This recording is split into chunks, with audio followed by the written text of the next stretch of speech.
Chapter 3597. This item seizes the fortune of the heavens, condenses the essence of heaven and earth, and gathers the blood of true dragons. It's called Green Abyss Dragon Saliva. Kong Hongwu said word by word, his tone full of admiration and regret. Perhaps there is a medicine of immortality in this world. Perhaps it exists in the hands of the Immortal Palace's Empress. But the medicine of immortality is hard to come by, and the fate of immortality cannot be expected. This Green Abyss Dragon Saliva can increase one's lifespan by 2,000 years. What's the difference between it and immortal medicine of immortality? Alas, it's a pity that I'm not a Taoist, so I can't participate in the Jade Pavilion gathering. This item is reserved for a Taoist. While speaking, Kong Hongwu carefully waved his hand, and the jade box was about to soar into the sky. At this moment, a voice familiar to Xiao Hua sounded from afar. "Oh, Master Kong, wait. What is Jinren?" Xiao Hua raised his eyebrows and looked at the figure that flew out. "Oh, so it's Taoist Huada." Kong Hongwu's expression didn't change. He nodded slightly and said, "Is there anything I can help you with?" "I have something to ask, Hall Master." Huada Jinren's gaze was very clear. He smiled and said, "Please speak. My Star-Lord Hall doesn't have anything that can't be said to others.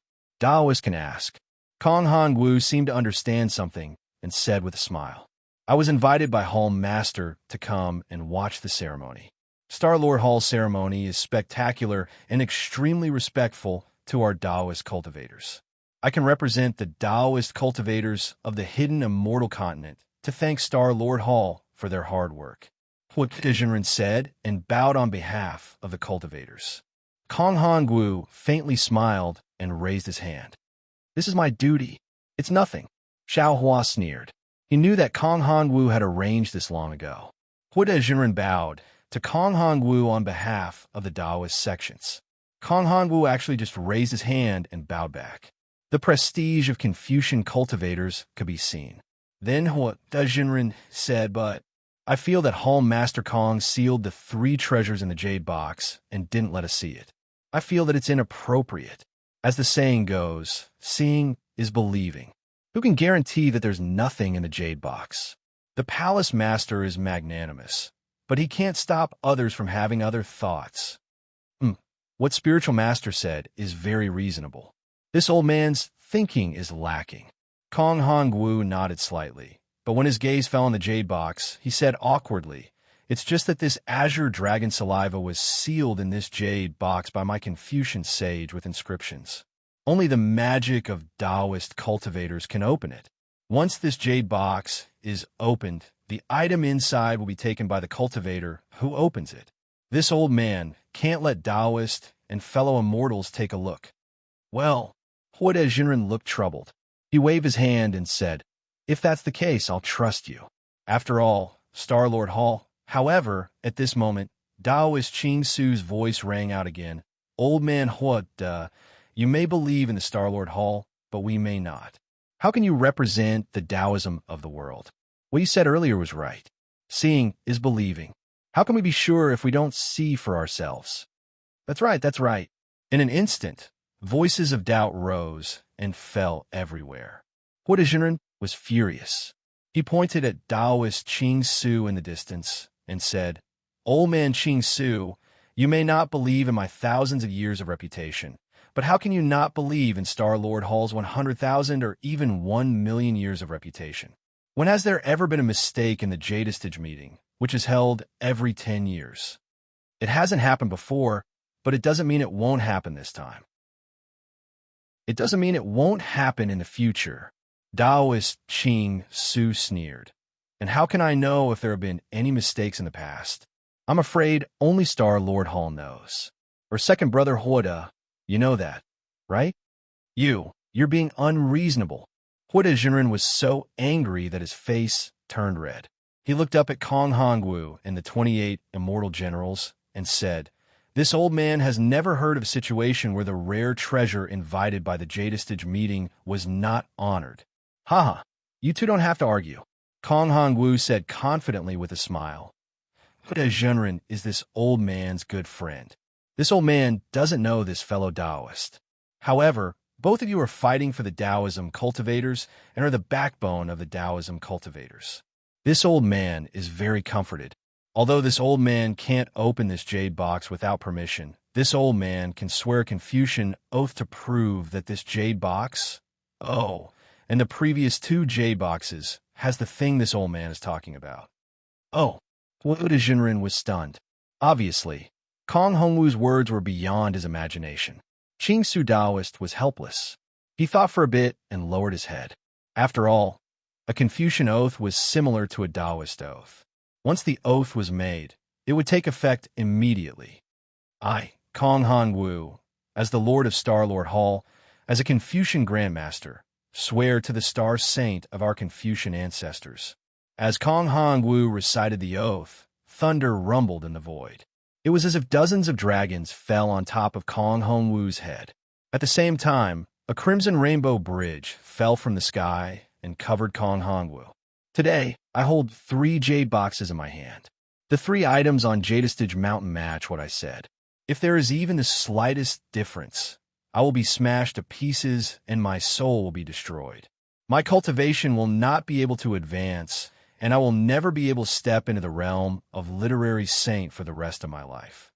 Kacha! With a loud sound, dozens of thunderbolts fell on top of Kong Hongwu's head. The top of the crimson rainbow bridge condensed an extremely tiny crystal. This crystal was crimson in color and carried traces of bloody light. Once this crystal was formed, the crimson rainbow bridge immediately rolled back and disappeared into the horizon with this crystal. This is the oath of a Confucian cultivator? Xiaohua was dumbstruck as he watched from aside. Damn it, isn't this kind of momentum too great? Compared to this, our Taoist oath is almost like whispers. Fellow immortal Huada, fellow immortal, what do you think? Kong Hongwu's tone was still indifferent. He asked softly, but there was an indescribable majesty in his voice. Huada Jinren seemed to have woken up. He hurriedly cupped his hands and said, Hall Master Kong is righteous and magnanimous. I admire you. Qing Su Dao's face was also a bit pale. His eyes seemed to have a kind of greed. He stared at the jade boxes and didn't say anything else. In that case, please. Kong Hongwu raised his hand. The jade boxes once again soared into the sky and fell into the dragon gate, disappearing. Everyone, except Xiaohua, looked at the flying dragon with a burning gaze. They were reluctant to part with it. Cough, cough, fellow immortals. Kong Hongwu cleared his throat and said, This old man has already sent the 3 treasures to the Yaotai Mountain. As for where they landed, this old man doesn't know. Either way, treasures have spirits. Those who are fated will get them. These 3 fated people must be among you, fellow immortals. Of course, apart from these 3 treasures, the entire Yaotai Mountain will be open to all fellow immortals who are participating in the Yaotai gathering. Fellow immortals can get their own spiritual grasses and spiritual items. My Star-Lord Hall won't interfere. The entire Yaotai Mountain? Xiaohua was shocked. He heard from Li Xiang that every Yaotai gathering was a part of the Yaotai Mountain. He didn't seem to have heard that it was completely used. What's going on? Not to mention Xiaohua. Almost everyone was shocked. After all, this place was big, so the chances of finding treasures were reduced. Many thanks for Hall Master Kong's help. Taoist would have smiled and said, This way, we Taoist cultivators can pick more spiritual fruits and find more spiritual items. No need to be so polite. Kong Hongwu waved his hand. This is only a kind of compensation. Because this Yaotai gathering has a very small number of Imperial Tutors lots, this old man felt apologetic in his heart. So he specially sealed and opened a lot of spiritual lands for fellow immortals to pick. Oh? How many are there? Taoist Huda asked in surprise. Obviously, this was also out of his expectations. Kong Hongwu waved his big sleeve. Shua, like a peacock spreading its tail, 10 rays of colorful light rushed out. 10 fist-sized objects that were somewhat similar to the Imperial Tutor's seal fell in the air. This object looked like a leopard or a tiger. Its body was covered with layers of dragon scales. Layers of yellow mist emerge from the dragon scales, wrapping the entire Imperial Tutor seal. Bayan Xiaohua saw clearly through the light. It was actually the Bayan Imperial Tutor seal. Hall Master Kong, are you kidding me? There are only 10 Imperial Tutor's lots? Daoist Huda almost blurted out. Is this enough? Sorry. Fellow Immortal Hua, Kong Hongwu's face was full of apology. This old man knows that there are too few Imperial Tutor's lots, so I opened the whole Yaotai Mountain. Moreover, this time the 3 rare treasures are really shocking. It's also a kind of compensation for fellow immortals of Daoist. Alas, fine. Daoist Huda shook his head slightly and didn't speak again.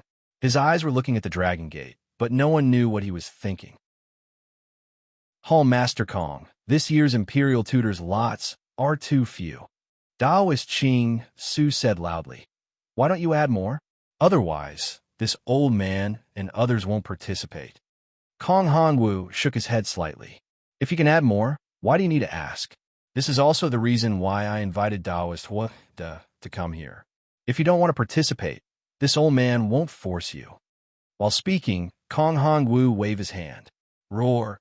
Unexpectedly, 10 dragon roars came out from the Bayan Imperial Tutor's seal. The Bayan outside the Imperial Tutor's seal seemed to come alive. It roared and rushed into the Dragon Gate with yellow clouds and disappeared. Thank you, heavens, for your kindness. The ceremony is complete. Kong Hanwu murmured, and the sound of bamboo and string instruments rose again. The 28 immortal drums sounded like thunder again, and all the clouds began to roll violently again. They gradually shrank into the sky and connected with each other. Behind the 28 clouds, the immortal generals and immortal soldiers were also hidden in the clouds. Even the Dragon Gate, which was shrouded in 9 colors, had disappeared. Only the Dragon Gate, which was overflowing with light, stood majestically in the air, waiting for the dragonized carps to come back, or for the daring cultivators to charge in.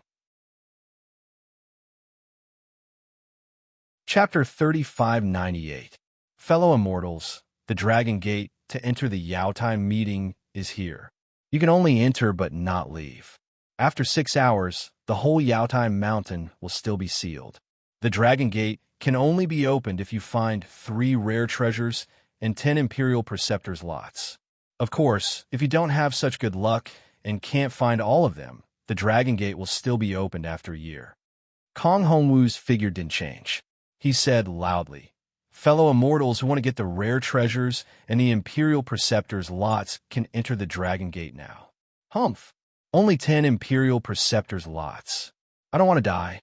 Immortal Qing Su looked at the Dragon Gate. Although his eyes were full of desire and eagerness, he finally gritted his teeth and shouted. He turned around and flew out of the Yaotai Mountain. Yes, although we are envious, we don't have such good luck. It's better to go back as soon as possible. Immediately after, another dozen or so golden core cultivators flew out from various places, mumbling as they followed spiritual master Qing Su and flew away. Kong Hongwu's expression didn't change. He just glanced at immortal Qing Su and the others and withdrew his gaze. Although such troublemakers didn't appear every time, he had seen many of them. In front of so many Taoist practitioners, he wouldn't show any difference. The Imperial Preceptor's lots are useless to me. I won't compete with the younger generation. At this time, Immortal Hua, who had been silent, said, but I'm very interested in the Green Abyss Dragon Saliva. I want to enter the Dragon Gate to try my luck. I wonder if Hall Master Kong will agree. Kong Hongwu was stunned, but he didn't show any reaction on his face. He just replied indifferently, fellow Immortal Hua, although I invited you to attend the meeting, any Taoist practitioner can participate in the Yaotai meeting. There's no limit to the number of times. Since you think the Green Abyss Dragon Saliva is useful to you, you can enter. You don't have to ask for my permission. Immortal Huda was now at the late nascent soul stage. Although he hadn't reached the peak, his cultivation had already reached the bottleneck. He couldn't break through it either by himself or by using some secret skills of Confucian practitioners. Seeing that his life was not far away, These 2,000 years was an irresistible temptation for him. In fact, if immortal Qing Su didn't know that he might face Kong Hongwu's attack as soon as he entered the Dragon Gate, he would certainly rush into the Dragon Gate to participate in the Yaotai meeting without hesitation. Immortal Huada slightly clenched his teeth. Then he turned into a rainbow and disappeared into the Dragon Gate in an instant. Immortal Huada was Immortal Huada. Immortal Huada to Qing Su's Immortal Huada. As soon as Taoist Huada made his move, the other late nascent soul stage cultivators who coveted the azure nether dragon saliva were also unable to hold themselves back. Calm, Immortal Qing. Immortal Qing, and Immortal Cultivators. Immortal Mountain. Kong Hongwu looked at them with an imperceptible smile on his face. His body slowly produced clouds and disappeared into the depths of the clouds in a moment. Master, Chang Yu and Wu Tian, who were standing beside Xiao Hua, swallowed a mouthful of saliva and said in a low voice, "Damn it, a lifespan of 2,000 years if it weren't for. Master, we would have entered the Jade Pavilion gathering to try our luck. If you want to go. This is a kind of blessing. Maybe you can get it." Xiao Hua smiled faintly. Chang Yu's heart moved. He couldn't help but look at the Dragon Gate. He was a cultivator at the late Gold Core stage. Among thousands of cultivators, he was considered to be in the upper class. Senior Xiao. At this time, a respectful voice sounded. Xiao Hua turned his head and saw Zhu Qingli, who had left without saying goodbye earlier. Zhu Qingli respectfully bowed and said, "Junior met an old friend the day before yesterday and exchanged cultivation experiences with him. Junior has just come out of seclusion. Is Senior going to attend the Yaotai meeting today? If possible, Senior, please take care of me." Xiao Hua smiled. He just glanced at Zhu Qingli and didn't say anything. His heart was benevolent, but he wasn't an idiot. How could he take Zhu Qingli's words seriously? Moreover, there was also Chang Yu and Wu Tian's description. As a nascent soul cultivator, he naturally wouldn't attack Zhu Qingli. But how could he take care of Zhu Qingli? Zhu Qingli seemed to have anticipated the current awkwardness, so he remained calm. He smiled at Xiao Hua and said to Wu Tian, "Fellow Taoist Wu, since you're already here, why don't you come with me and Senior Chang to the Jade Pavilion conference?" Wu Tian's face was calm. He said faintly, "I'm already serving Master Xiao. With his guidance, I don't need any treasures." Zhu Qingli was stunned. He obviously didn't expect Xiao Hua to accept Wu Tian as his disciple. In addition to being surprised, his eyes couldn't help but have a kind of strong jealousy. Wu Tian's words were like a heavy hammer, waking Chang Yu up. Chang Yu also smiled and said, "That's right. I'm also serving Master Xiao now. I don't need the state teacher's fortune anymore. As for the 2,000 years of life, I'm confident I can get it with Master Zhao's guidance. I also don't need to participate in this so-called Yaotai meeting." Zhu Qingli hid the regret in his heart. He took a deep breath and cupped his hands. "Congratulations, fellow Taoists. I don't have much fortune, so I have to think of a way myself. I hope I'll be lucky enough to see the moment you two become masters." After saying that, he bowed to Xiao Hua again. "Junior also wishes Senior to get what you want." Then, without waiting for Xiao Hua to say anything, he flew into the Dragon Gate and disappeared. "Master," Chang Yu transmitted his voice.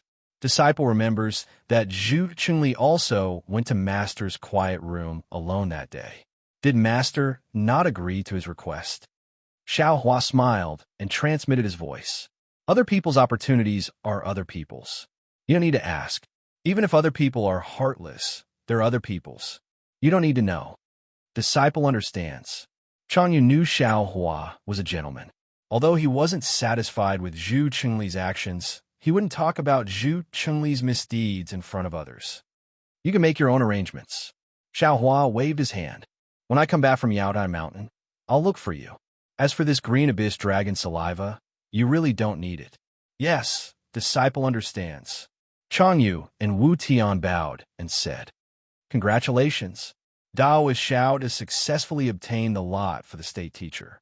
After saying that, the two turned around and flew away. Xiao Hua wasn't in a hurry to enter Yaotai Mountain. Instead, He pinched his chin and looked around carefully. Now, in the sky above Yaotai Mountain, other than that dragon gate, everything else was covered by red clouds. It was exactly the same as before. He couldn't see the true situation of Yaotai Mountain. At this moment, figures rushed in one after another at the dragon gate and disappeared one by one. Originally, there were several thousand cultivators, but now more than 30% had entered. Apart from Xiao Hua and the other cultivators who were still watching, about 20% of the cultivators were very decisive. They flew away one after another, not daring to delay here. 10 lots for the state teacher. Xiao Hua thought to himself. Pitifully few. However, if this Xiao acts, it won't be a problem to get one of them. In reality, even if I can't get the lot for the state teacher, it won't be a problem. If Xiao Jian and Chongling want to revive Jiang country, they won't succeed in 10 or 20 years. This Xiao just needs to get it before they establish their country. Also, even if this Xiao doesn't have the lot for the state teacher, can't Jiang country sell dog meat and let old man Bagua of the Copper Pillar country take the position of state teacher? As to the green abyss dragon saliva, there are too many people fighting for it. This Xiao covets the 2,000-year lifespan, but if I really want to take it, I will have to be ruthless. This Xiao just entered Yuanying and has 2,000 years of lifespan. This Xiao has the 5-element righteous thunder to cultivate Yuanying. I fear that I won't need 1,000 years to enter late Yuanying. There should be enough time. Just as Xiao Hua was thinking, another familiar voice sounded from the distance. Fellow Taoist Xiao, can we travel together? Xiao Hua looked up. It was Hong Songzi flying over with a smile. Ha, of course. Xiao Hua smiled and moved his body to fly over. He raised his hands and answered. Unexpectedly, Hai Hongzi behind Hong Songzi frowned slightly and said with displeasure, Fellow Taoist Hong Songzi, we have been discussing how the three of us can work together these days. Also, the talisman I forged can only be used by the three of us. Adding on Taoist Xiao, how can we use it? Also, Taoist Zhao's strength is outstanding. If he joins us, we fear that the distribution we made before is not appropriate. Taoist Yuan Qing, who was flying beside Hai Hongzi, also glanced at Hai Hongzi with displeasure. He didn't expect that Hai Hongzi didn't send a sound transmission, but directly said these words in front of Xiao Hua. Even if Xiao Hua had self-restraint, he probably wouldn't be able to cooperate with them. Sure enough, Xiao Hua smiled faintly, stopped in midair, and said, Fellow Taoist Hong Songzi, since you have already discussed, this Xiao will not rashly join this. Hong Songzi was very embarrassed and angry. He turned his head to look at Hai Hongzi. Unfortunately, Hai Hongzi only smiled apologetically at Xiao Hua and ignored Hong Songzi. This Xiao will go first. Xiao Hua raised his hand and gestured slightly. His figure rushed through the sky and landed inside the dragon gate. With a flash of multicolored light, his figure disappeared. Hong Songzi retracted his gaze from the dragon gate and said coldly, Hai Hongzi, what is the meaning of this? Didn't this old man already tell you before? Although I haven't discussed with Taoist Xiao these days, inviting him to join us is not too much, right? Hai Hongzi was not afraid. He only smiled and said, Fellow Taoist Hong Songzi, the Taoist Xiao you mentioned before is a fellow Taoist with similar cultivation to us, not this Taoist Xiao who is stronger than Taoist Huda.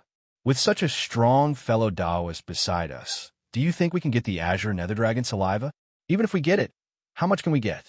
Also, fellow Taoist, don't forget that Taoist Huda is also participating in the Jade Pavilion meeting. His purpose is obviously the Azure Nether Dragon saliva. He and Xiao Hua can be said to be irreconcilable. Do you and I need to get involved? Chapter 3599. It shouldn't be as serious as you think, right? Taoist Yuan Qing shook his head slightly and looked at the place where Xiao Hua disappeared. Maybe it's not that serious, but we have to think so. Hai Hongzi didn't give up his position and explained, if we don't get involved, even if we can't get the Green Abyss Dragon saliva, we can still come back alive from the Jade Pavilion Conference. But if we get involved, it'll be a dead end. Hong Songzi looked at Taoist Yuan Qing. Both of their eyes flashed with helplessness. Hai Hongzi was right. Xiao Hua was certainly a great help, but at the same time, he was also a great enemy. The disadvantages of cooperating with Xiao Hua outweighed the advantages. Let's go. Taoist Yuan Qing waved his hand and said, according to our previous discussion, after entering the Jade Mountain, we'll immediately activate the magic treasure refined by Taoist Hai Hongzi. We'll find each other, and then join hands to search for the treasure. Hong Songzi and Hai Hongzi nodded, and the three of them flew into the Dragon Gate. What they didn't know was that behind the layers of red clouds, Kong Hanwu was also looking at the disappearing Xiao Hua with confusion and thought. This Xiao Hua, how can he be so daring? Even Taoist Qing Su didn't dare to enter, but he dared to come? Could it be that there are secrets among these thousands of cultivators that I don't know? Humph, since you're here, I'll let you know how powerful I am. If I can get the trace of the Grand Mist ancestor from you, it'll be a great contribution. Kong Hongwu's figure also disappeared. At the foot of the Jade Mountain, the number of cultivators gathered became fewer and fewer. The 20% of cultivators who could resist the temptation had already left. The remaining cultivators were just hesitating and waiting. Eventually, more and more cultivators couldn't resist the temptation and rushed into the Dragon Gate. Only a few hundred gold core cultivators and a dozen early nascent soul cultivators remained. However, when another thunderclap came from the red clouds, the huge Dragon Gate began to shake and gradually shrink. The last group of cultivators couldn't resist anymore. They all rushed into the Dragon Gate and waited until the last gold core cultivator disappeared. Kacha! Like glass breaking, the Dragon Gate cracked out of thin air. The Dragon Gate, which had shrunk to a few feet, was broken into dozens of pieces and then melted into golden liquid that fell into the void. When Xiao Hua flew into the Dragon Gate, a powerful suction force was generated from all around the Dragon Gate. In an instant, a passage formed by 9 colored clouds appeared in front of his eyes. The surface of the passage was a layer of clouds that kept spiraling inward in a spiral shape. In the depths of the clouds, there were still some faint inscriptions flashing. The noble spirit roared and boiled out from the gaps of the clouds. The inscriptions were born in the flickering inscriptions, carrying Xiao Hua's figure and constantly rushing into the depths. Xiao Hua felt the pressure on his body and the abnormality of the passage in the clouds. He couldn't help but be a little surprised. The pressure on my body seems to be the heavy pressure of the transmission formation. Moreover, the rotation of the passage in the clouds is somewhat similar to the soul cultivator's transmission formation. Could it be that this Dragon Gate is a transmission formation for Confucian cultivators? Or could it be that the Confucian cultivators of the hidden immortal continent don't have transmission formations, but these transmission formations are not known to ordinary Confucian cultivators? While thinking to himself, Xiao Hua tried to release his soul sense. Sure enough, the clouds flashed with an intense, tearing force. Xiao Hua's soul sense was torn to shreds within a few breaths of time. Xiao Hua didn't dare to increase his soul sense for fear that he would destroy this transportation channel. He didn't know where he would end up. This transmission formation seemed to be very far away. Xiao Hua stayed in this passage for the time it took to eat a meal. During this time, there was no one in front of the passage. There were also no other cultivators chasing behind the passage. Presumably, every Taoist cultivator who entered the Dragon Gate would have such a legendary passage. Woo! Suddenly, in the passage not far in front of Xiao Hua, there was a whimper of wind. A dot of orange light suddenly appeared. Then the passage in the clouds in front of Xiao Hua shrank towards this dot of light as if it was being pulled. Xiao Hua's figure also rushed towards this dot of light. Perhaps Xiao Hua was shrinking, or perhaps the dot of light was expanding. When Xiao Hua flew in front of the dot of light, that dot of light had already turned into a several zhang large light curtain. Xiao Hua's whole body flashed with golden light. When he swept with his soul sense, he was immediately bounced back by the light curtain. Although the inscriptions on the light curtain were tumbling, the aura it revealed was so docile that Xiao Hua couldn't feel any discomfort. Pa! With a soft and crisp sound, Xiao Hua crashed into the light curtain. The scene in front of his eyes overflowed, as if he had passed through several small worlds. When Xiao Hua's figure landed, he looked around and unconsciously frowned again. At this time, Xiao Hua was standing in a low valley. He was surrounded by several zhang cliffs. High up in the sky, several large clouds condensed into a vortex. The vortex gradually shrank, and one by one, the inscriptions disappeared alternately. There weren't any special spirit fruits or spirit herbs on the nearby cliffs. There were only a number of dark green things that crookedly covered the entire cliff. At the bottom of the cliff, there was a deep pool. There were many small waterfalls around the deep pool. At the foot of the mountain, there were many small streams flowing from the cracks in the cliff and converging into the deep pool. The deep pool was dark green, and a chill mixed with rich worlds yuan qi rushed into Xiao Hua's mouth and nose. At the edge of the deep pool, there were layers of needle-like leaves covering the ground. If he wasn't mistaken, they should be dark green things that fell down. Xiao Hua looked around and was a little surprised.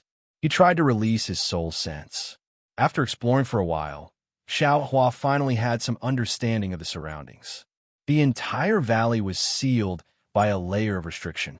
This restriction was broken, and Xiao Hua's soul sense couldn't be considered complete. Moreover, where the restriction was intact, Xiao Hua's soul sense was suppressed and difficult to penetrate. However, where the restriction was broken, Xiao Hua's soul sense could vaguely penetrate, and he could see the spirit herbs growing high up in the cliff. This is a restriction. Xiao Hua already understood and thought to himself. It's no wonder that even though the heaven-earth origin qi here is so dense, there aren't any spirit herbs growing here. Only I, Xiao Hua, will be able to break through this restriction and escape to pick spirit fruits and search for treasures. But how can I break this restriction? Xiao Hua slowly flew towards the stone cliff, slowly searching. This is the Jasper Pavilion Gathering, a formation personally set up by the Star-Lord Hall. It should be able to trap a late nascent soul stage cultivator. I can't not be cautious. Near the cliff, Xiao Hua's soul sense swept over and he didn't find anything strange. He touched the hard and cold stone wall with his hand, but he still didn't find anything. After Xiao Hua finished looking at the 4 stone cliffs, his gaze once again landed on the jade-green deep pool. This pool couldn't be considered big. It was even smaller than the cold pool in Yellow Flower Ridge. However, the cold air was twice as strong as the cold pool in Yellow Flower Ridge. This deep pool can absorb divine sense.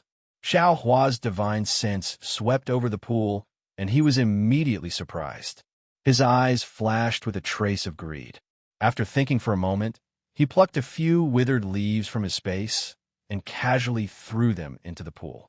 The moment these withered leaves landed on the water's surface, they only created ripples, and the entire leaf instantly sank into the pool. Weak water? Xiao Hua heard of this water that even leaves couldn't bear. He couldn't help but shout, "I'm rich!" Of course, the incomparably fierce, innate primordial water in the eyes of others was absorbed into Xiao Hua's clear water bottle. What could this insignificant, weak water count for? Perhaps in Xiao Hua's eyes, it could only be a treasure that could make him open his eyes. However, without waiting for Xiao Hua to land in midair, a chilly wind suddenly appeared and very strangely scraped the ground. A few needle-like leaves were lifted up by the chilly wind. Whoa! The needle-like leaves streaked across the air, unexpectedly producing an even more strange whimpering sound. After the whimpering sound passed, a mournful sound rang out.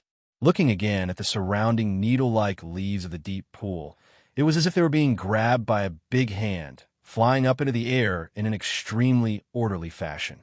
The needle-like leaves were gone, exposing the ground beside the pool. At this time, the ground was densely engraved with tiny inscriptions that looked like ants. These inscriptions had begun to squirm like living ants. Wisps of noble aura blew down rapidly with the sound of the wind. When these noble aura passed through the needle-like leaves, Many of them were absorbed by the needle-like leaves. In just the blink of an eye, the cold air in the pool surged up even more. The needle-like leaves also swelled up to more than 10 inches. Now, the leaves revealed their original malevolence. They were actually sawtooth-shaped imperial tools. On these imperial tools, there were thin holes that couldn't be seen. In between the holes, there were layers of inscriptions. The mournful whimpering sound came from these holes. The inscriptions were still absorbing the awe-inspiring chi. Countless imperial tools continued to swell up. The entire valley is completely filled with these imperial tools. How much effort is needed to create this? Xiao Hua's gaze swept over, and he was slightly surprised. After all, this imperial array was not only particularly fine, but also covered a large area. He didn't know how much effort it took to create it. Sure enough, as the whirlwind in the valley grew stronger, the inscriptions also began to flicker. The wind borrowed the power of the inscriptions, and the inscriptions aided the might of the wind. The countless imperial tools quickly trembled in the whirlwind. Especially as the whirlwind rose up layer by layer, the inscriptions on the originally ordinary cliff also revealed inscriptions. These inscriptions were different from the inscriptions on the side of the pool. As the whirlwind blew, the inscriptions actually began to chant. Thick, awe-inspiring chi quickly descended from the sky and rushed into the whirlwind in the valley.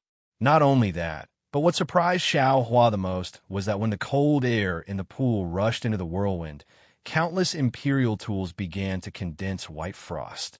A kind of austere, killing intent gradually emerged from the whirlwind and quickly diffused throughout the entire valley. The cold wind cut the face, and the frost pierced the heart. Xiao Hua nodded inwardly. The imperial array in the valley had already become like this in just a few breaths. If it was activated, how terrible would it be? Moreover, this imperial array had sealed off the entire valley. If a Dao sect cultivator below the early stage of the Gold Core realm fell into this array, it would be difficult for them to escape. Even if they could forcefully break out of the array, their cultivation would be greatly damaged.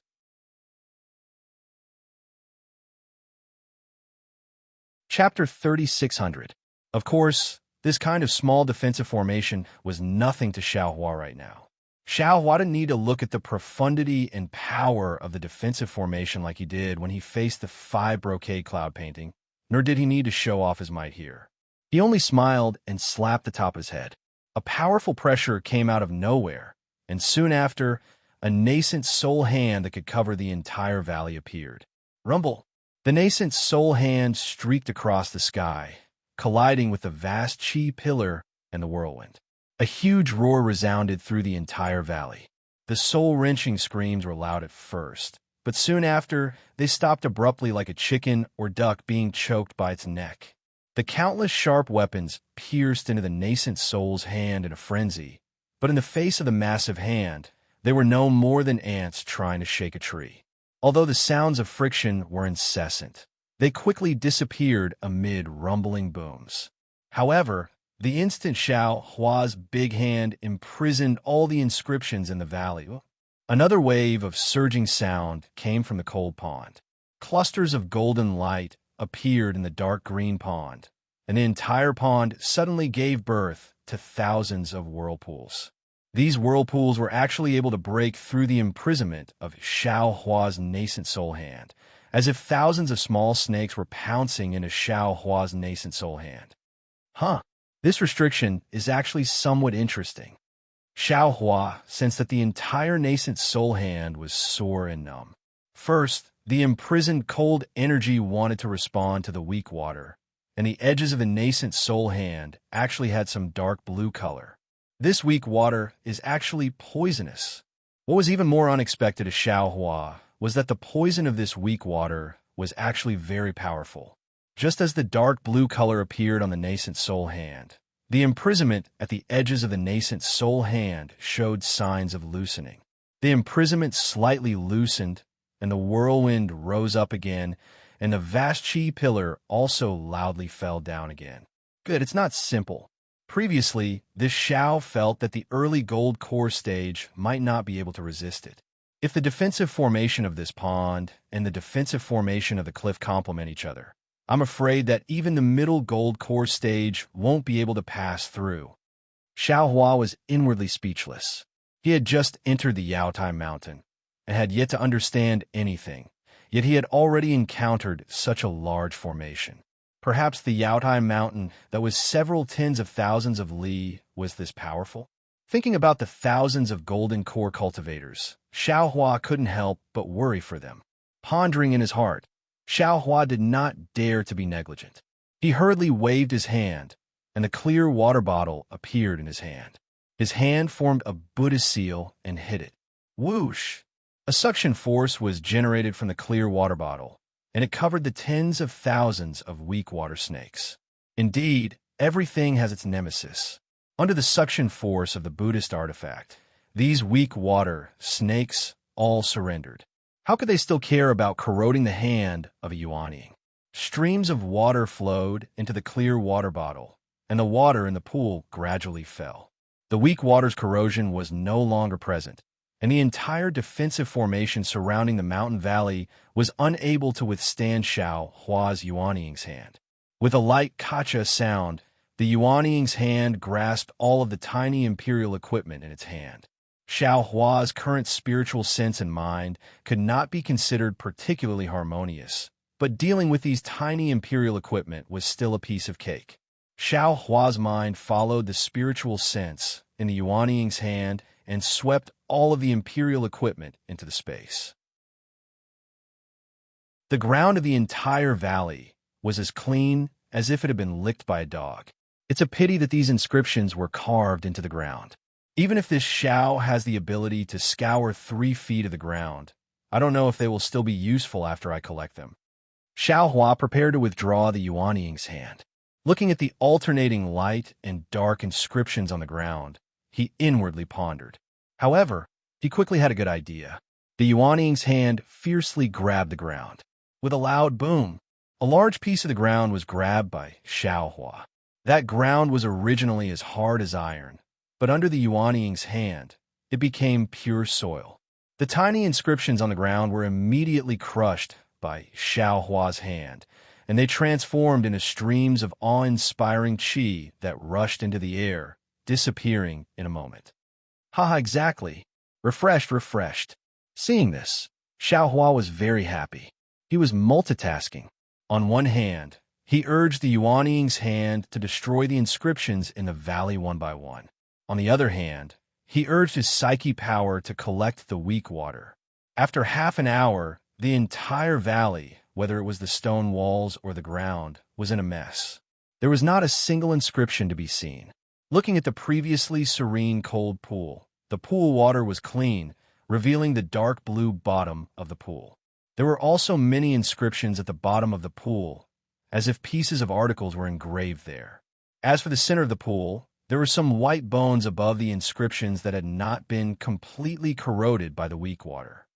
Alas, there are 3,000 weak water. Just one scoop is enough to kill a cultivator. It shows that its corrosive power is very strong. 10 years ago, the cultivators who fell into the weak water had already lost their bones. Seeing these white bones, Xiao Hua sighed. These white bones must be the Jindan cultivators who participated in this year's Yaotai meeting. How long has it been? And there are already cultivators who died in this weak water pool. Destroy it. Xiao Hua urged his Yuanying's hand again. In just a moment, the inscriptions at the bottom of the pool were destroyed again. The moment the inscriptions completely disappeared, Xiao Hua immediately felt relaxed. Xiao Hua was overjoyed and hurriedly released his divine sense. Sure enough, the previous seal on the valley had completely disappeared. His divine sense could spread out for more than 10 miles. The entire Yaotai Mountain is still within a huge defensive formation. Pull one hair and the whole body will be affected. Xiao Hua understood that this must be the suppression of the Taoist cultivator's divine sense by Star-Lord Hall.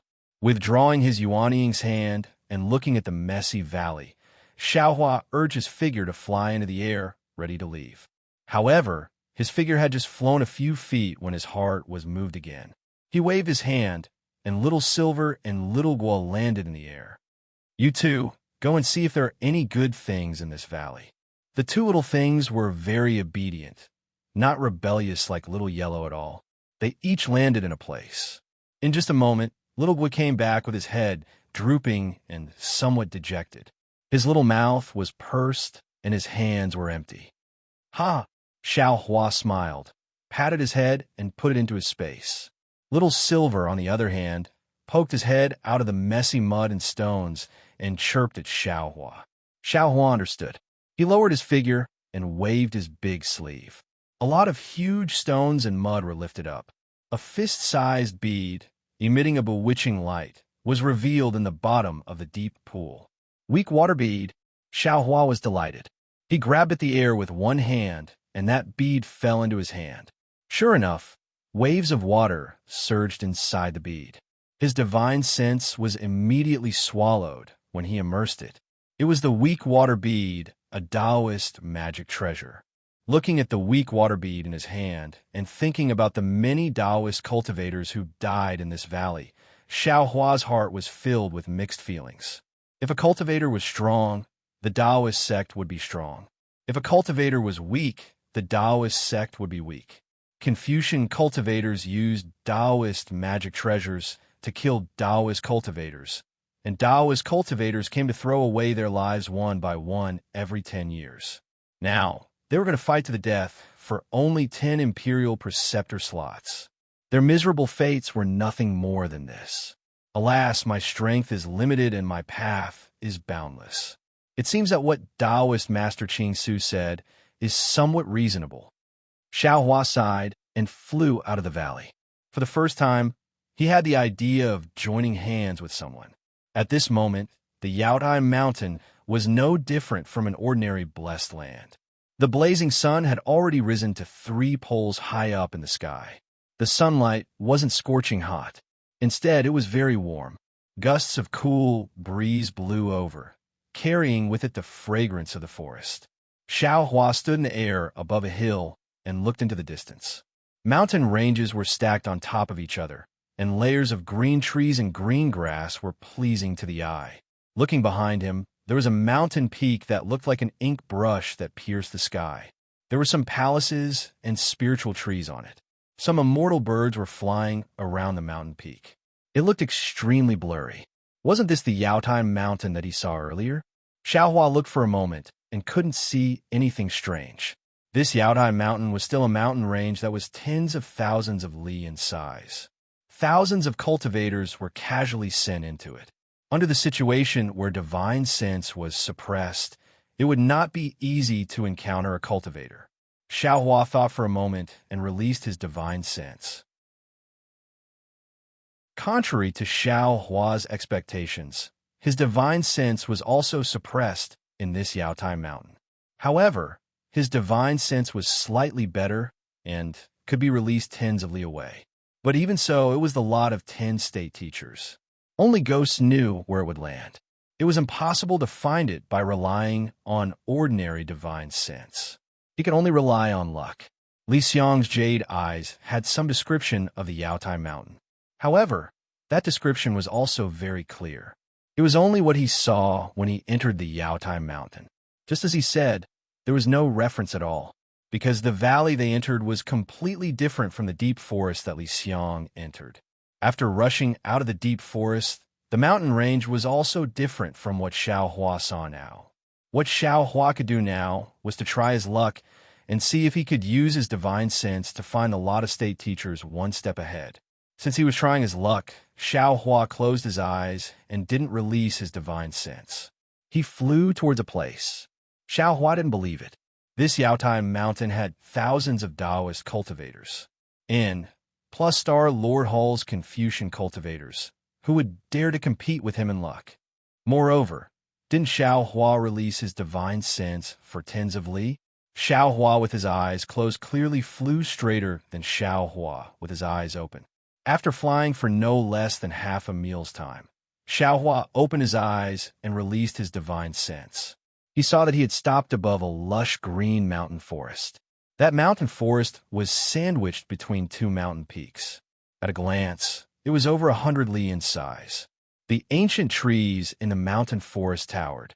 From time to time, the sound of gurgling water could be heard. Occasionally, the howls of ferocious beasts could be heard from the mountain forest. Xiao Hua's gaze swept through the mountain forest. After looking for a moment, he raised his head again and looked at the sky. Then, he turned his head again to look at the distant Yaotai mountain. His figure slowly descended. He carefully released his divine sense, preparing to investigate bit by bit.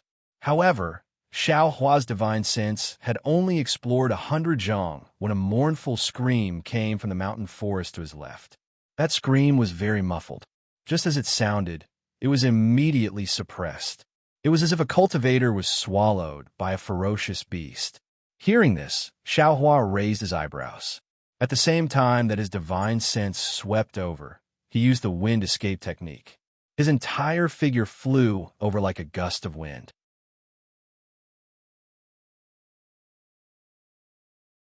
Chapter 36:01.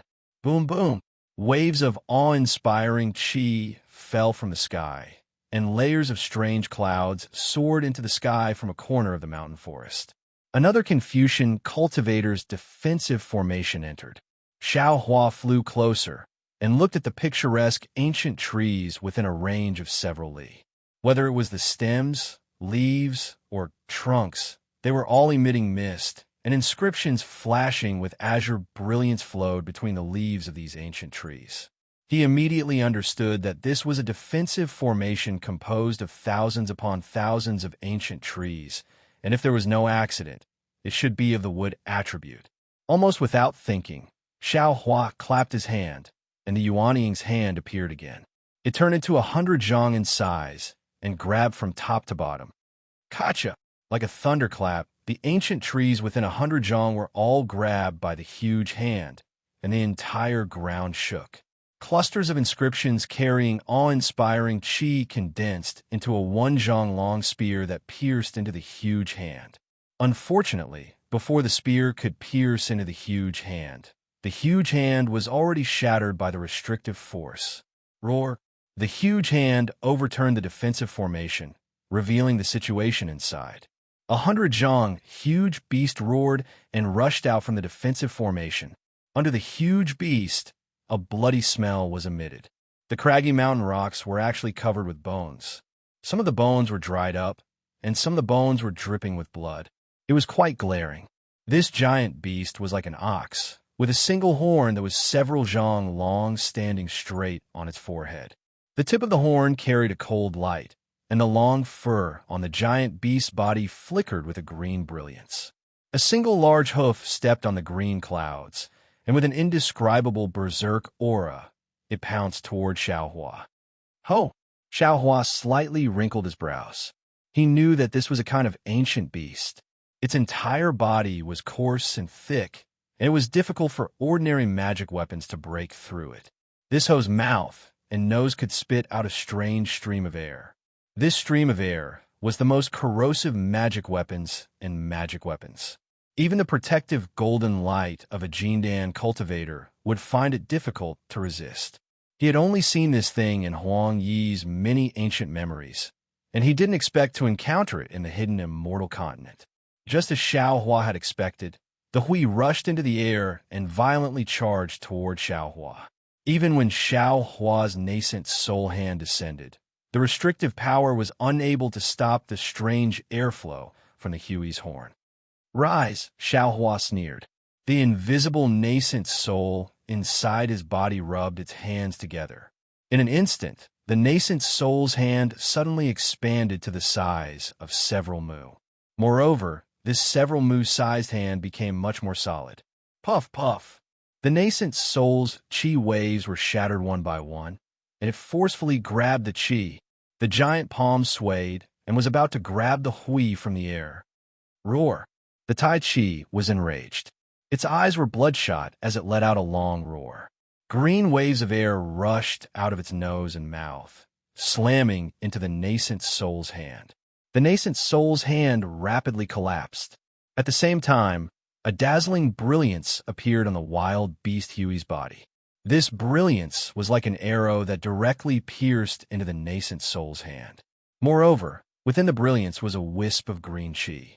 This green chi caused the giant palm to give birth to a slippery feeling. Attacked from both inside and outside, Xiaohua's giant palm was the same as before. It actually had a feeling of being unable to hold on. Xiaohua was slightly startled. He knew that this was a Confucian cultivator from Star-Lord Hall who had a very good understanding of the Dao sect's nascent soul's hand. Whether it was the defensive formation or the ferocious beast, they all seemed to have the means to resist the restrictive power of the Dao sect. However, after Xiaohua was surprised, he sneered again. It was also a nascent soul's hand. Xiaohua didn't believe that this insignificant giant Tai Chi could escape from his nascent soul's hand. Withdraw, Xiaohua snorted coldly. The magic power in his body surged.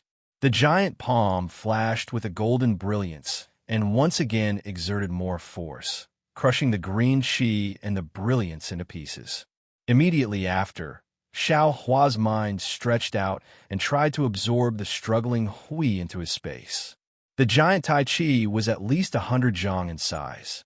Now, one of its hooves was vigorously kicking, and the tip of its horn was also sharp. Xiaohua's mind followed the nascent soul's hand and wrapped around the Hui. A tearing force that the giant Tai Chi couldn't resist was gradually born. Woo!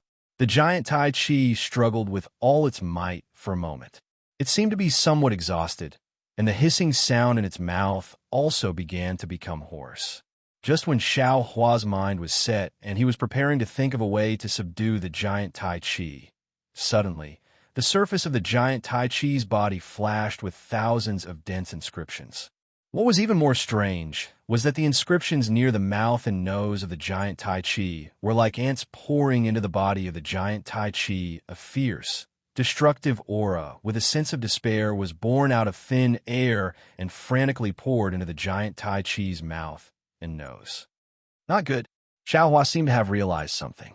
He hurriedly pulled his mind out of the nascent soul's hand.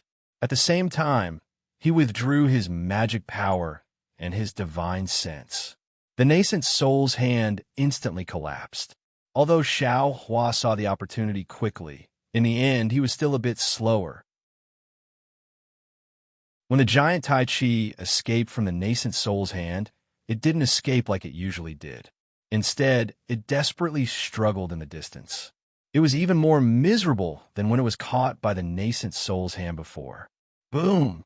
With a loud sound, the 100-zhang large giant Tai Chi exploded with a loud bang. Its flesh and blood mixed with a berserk aura rushed toward Xiaohua. Seeing that this unimaginable explosion didn't scatter in all directions, but instead directly rushed towards him, how could Xiaohua not know that this giant Tai Chi was another method that Confucian cultivators used to kill Dao cultivators?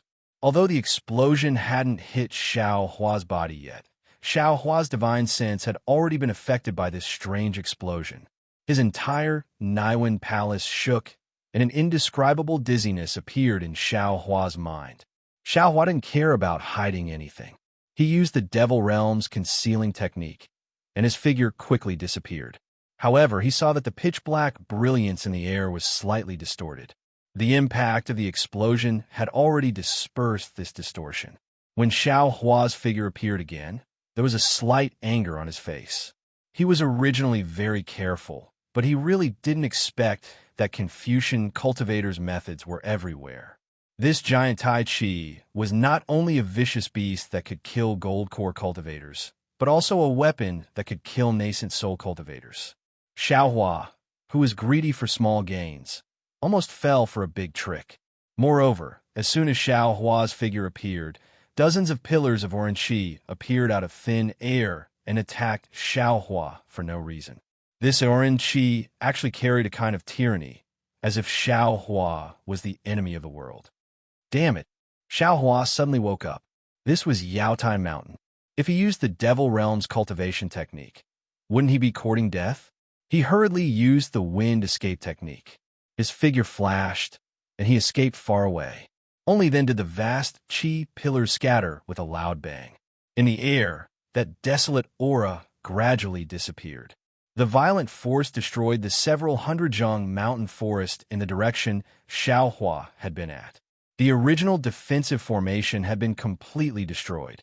The white bones that Xiaohua saw just now were only a part of the cultivators who had died in the formation. Looking at the forest of white bones, Xiaohua's heart was touched again. After releasing Little Silver and Xiaogua, Xiaohua spat out the true Samadhi fire, which turned into a fire net and burned all the white bones in the range of several li.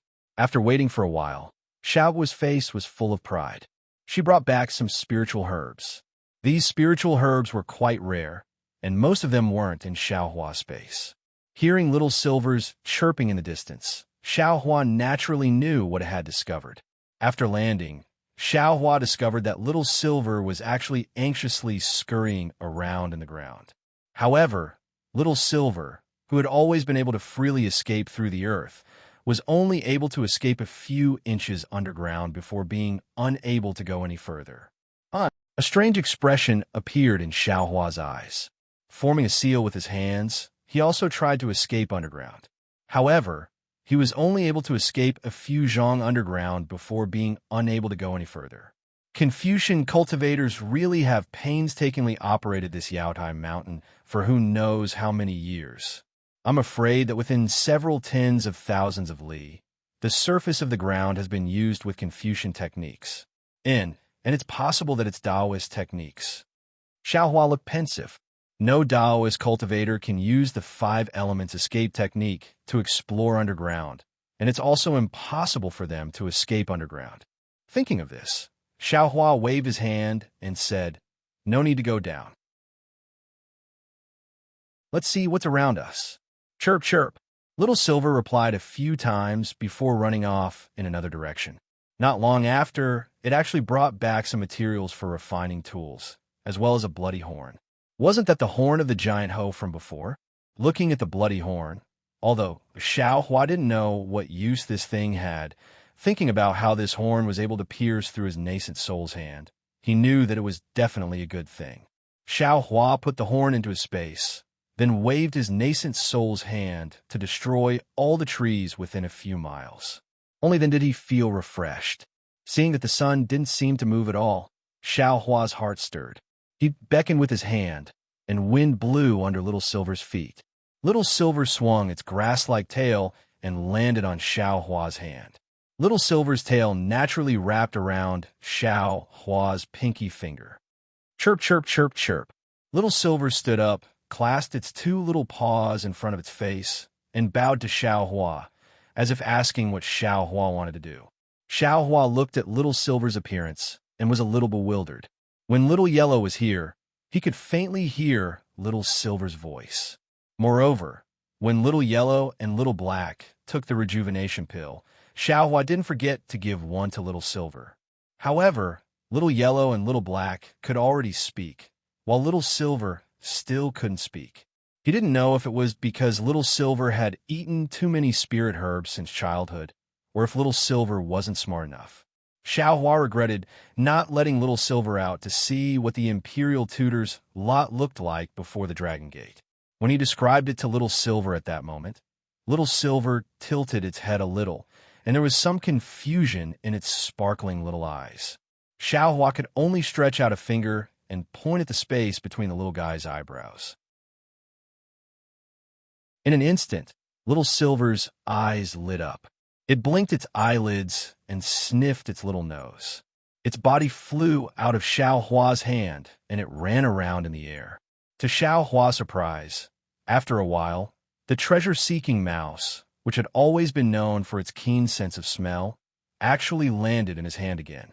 It raised its 2 little paws and spread its paws in a lifelike manner. If it wasn't for the fact that its shoulders were connected and it was extremely hard to distinguish, it would have shrugged its shoulders. Xiaohua rubbed his nose and understood that there were only 2 reasons why Little Silver couldn't find the Imperial Tutor's lot. One was that the closest Imperial Tutor's lot was beyond Little Silver's search range. The other was that the Imperial Tutor's lot had fallen inside the Imperial Array, which had completely concealed its aura.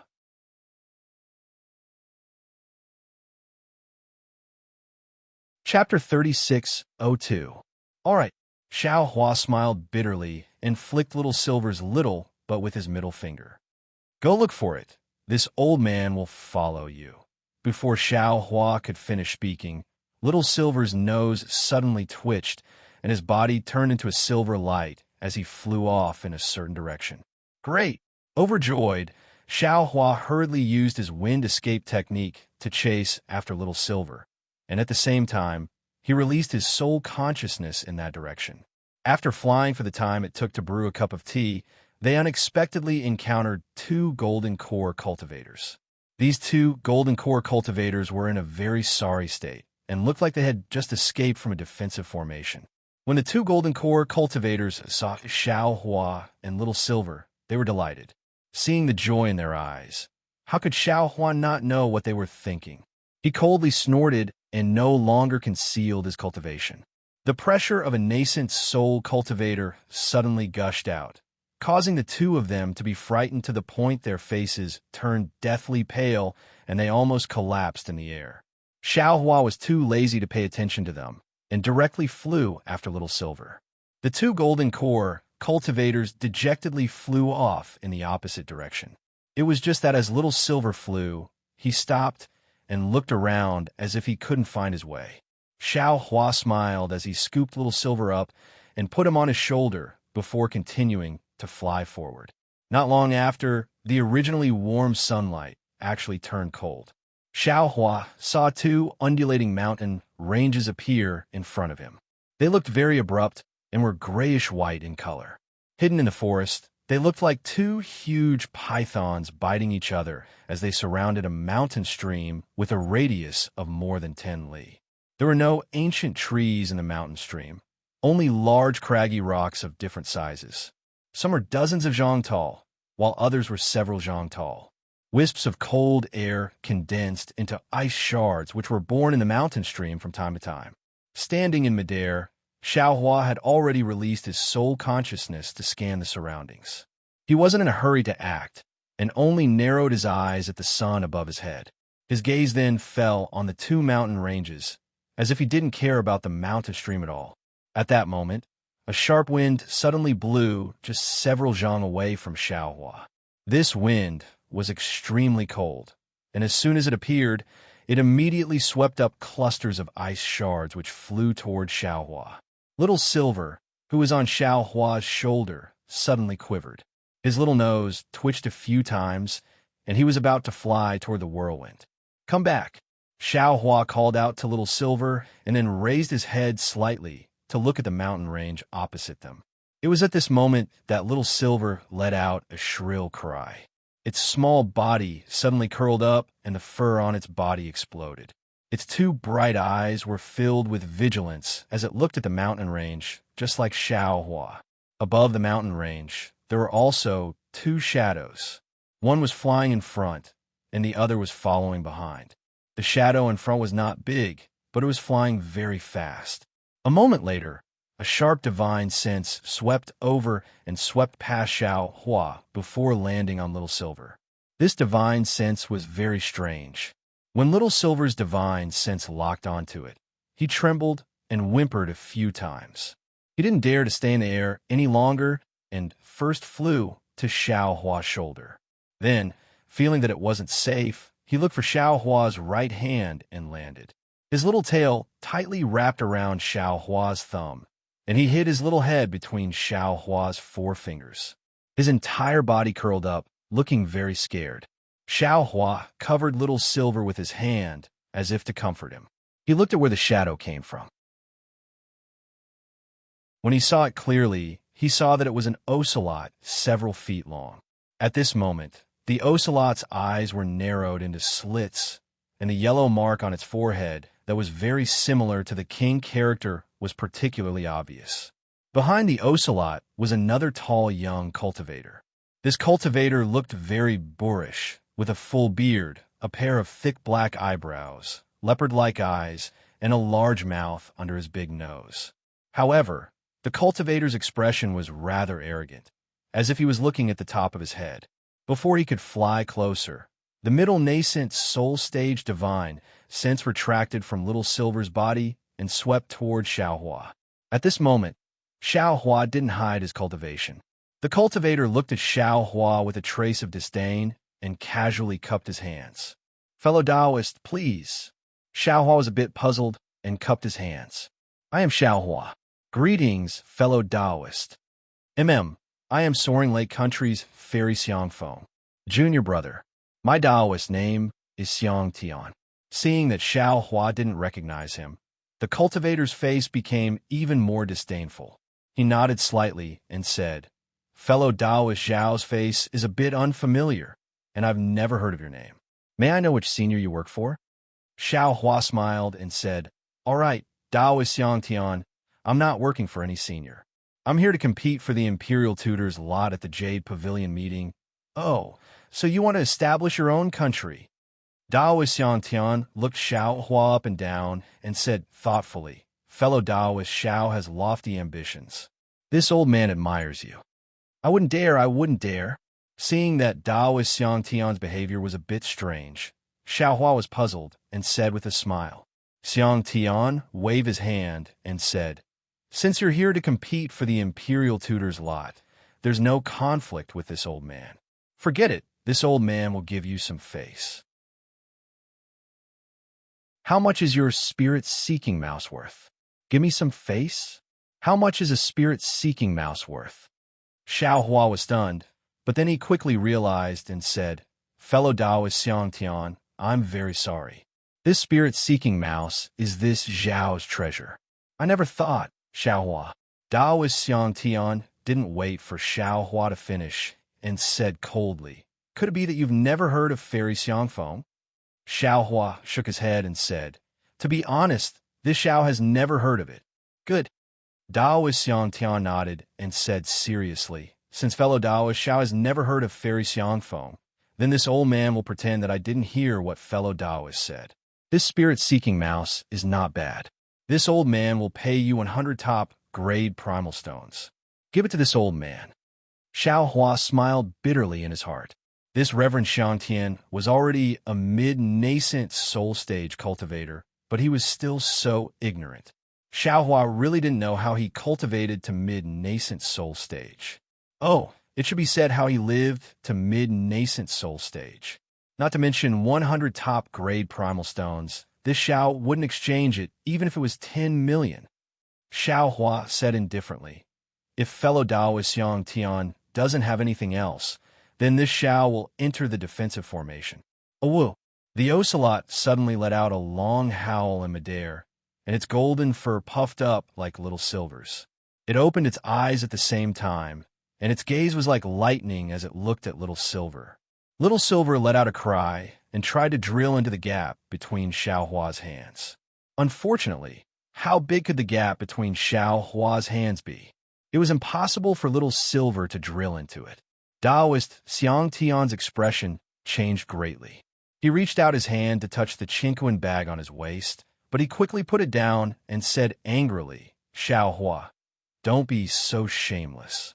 This old man has already made things clear for you. Hurry up and give his spirit-seeking mouse to this old man. Once this old man's ocelot devours this spirit-seeking mouse and grows up several times, this old man will tell Fairy Xiangfeng your name. Not to mention that you want to establish a country on the hidden immortal continent. Even if you want to cultivate to the late stage of nascent soul, this fairy can help you." Hearing that the ocelot wanted to devour Little Silver, Xiaohua suddenly realized why Little Silver was so scared.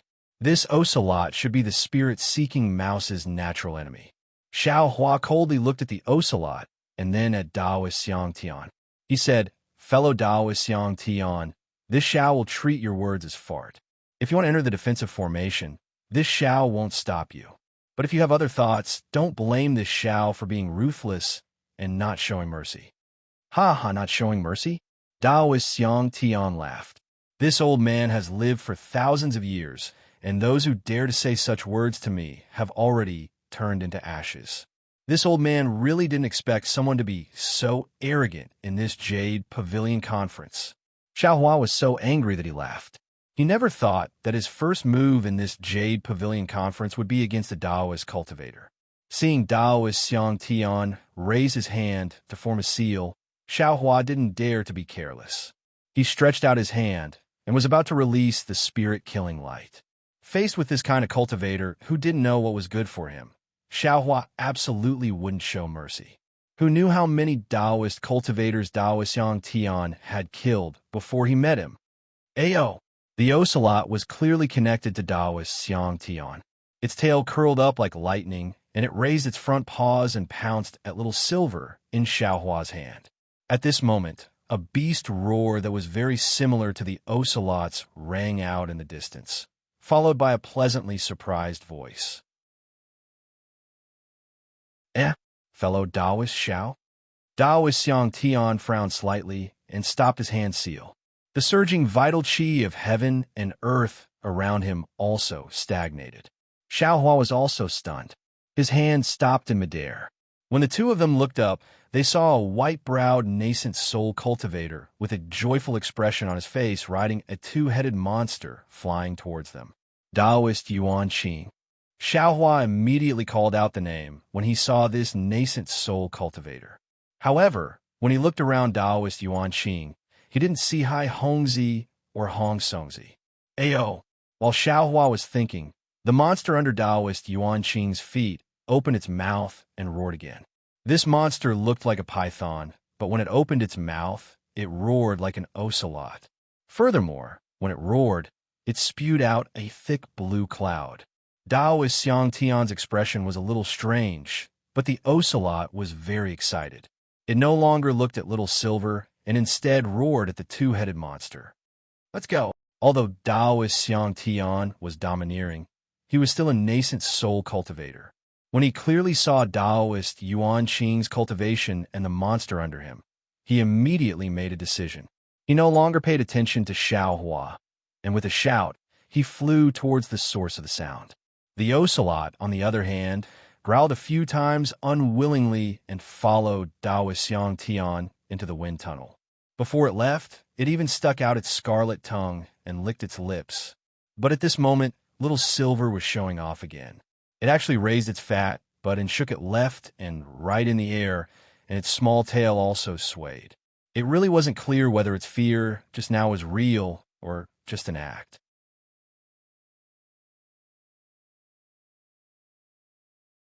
Chapter 36:03. Xiaohua watched Reverend Xiangtian disappear with a cold smile on his face. Looking at the ocelot, he knew that Reverend Xiangtian might not give up on killing him. Now that Reverend Xiangtian saw that Xiaohua had come to help him, he didn't know the situation and was avoiding him for the time being. Fellow Daoist Xiao, what's going on? Reverend Yuan Qing landed on the ground, and the two-headed monster shrank down to only a few feet long. It coiled around Reverend Yuan Qing's arm, and its four eyes flashed with a dark green light as it stared fixedly at little Silver in Xiaohua's hand. But at that moment, little Silver wasn't afraid at all. He wrapped his paws around his mouth and licked his little tongue before rubbing his face protectively a few times, as if he was washing his face. The most ridiculous thing was that after washing his face, little Silver actually stood up and cupped his hands elegantly at immortal Yuan Qing, as if he were a little person. Ha! Reverend Yuan Qing naturally knew what his pet was thinking. Seeing little Silver like this, he laughed heartily and hit the two-headed monster on the forehead with his palm, shouting, "Evil creature, if you dare do that again, I'll pull out your tendons and skin you alive." Oh, whoa!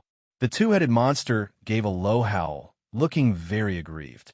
It shrank down again and hid its head behind Reverend Yuan Qing, not daring to look at little Silver again. Xiaohua smiled slightly and rubbed little Silver's head with his finger. He looked at Reverend Yuan Qing and said, "What else could it be? This so-called Reverend Xiangtian just wants to attack me." Oh, he's Reverend Xiangtian? Reverend Yuan Qing was blank for a moment before a strange expression appeared on his face. He looked meaningfully in the direction where Reverend Xiangtian had disappeared, as if he had already heard of this Reverend Xiangtian.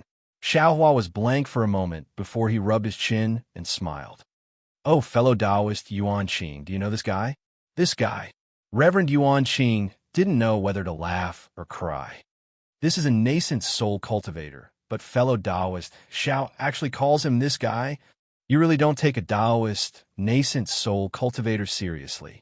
Whether the golden core cultivator or a nascent soul cultivator, I respect all righteous people.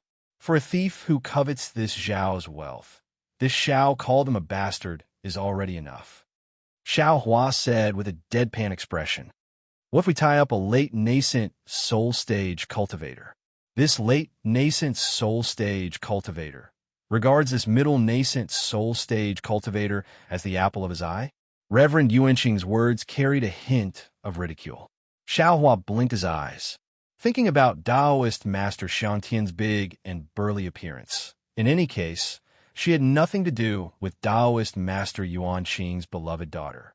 Taoist Yuanqing looks at Xiao Hua's somewhat dazed expression and seems to understand something. He says with a low laugh, "It seems that Taoist Xiao really hasn't heard the story of Taoist Xiang Tian and Fairy Xiang Feng." Xiao Hua shook his head. This Xiao has indeed never heard of it.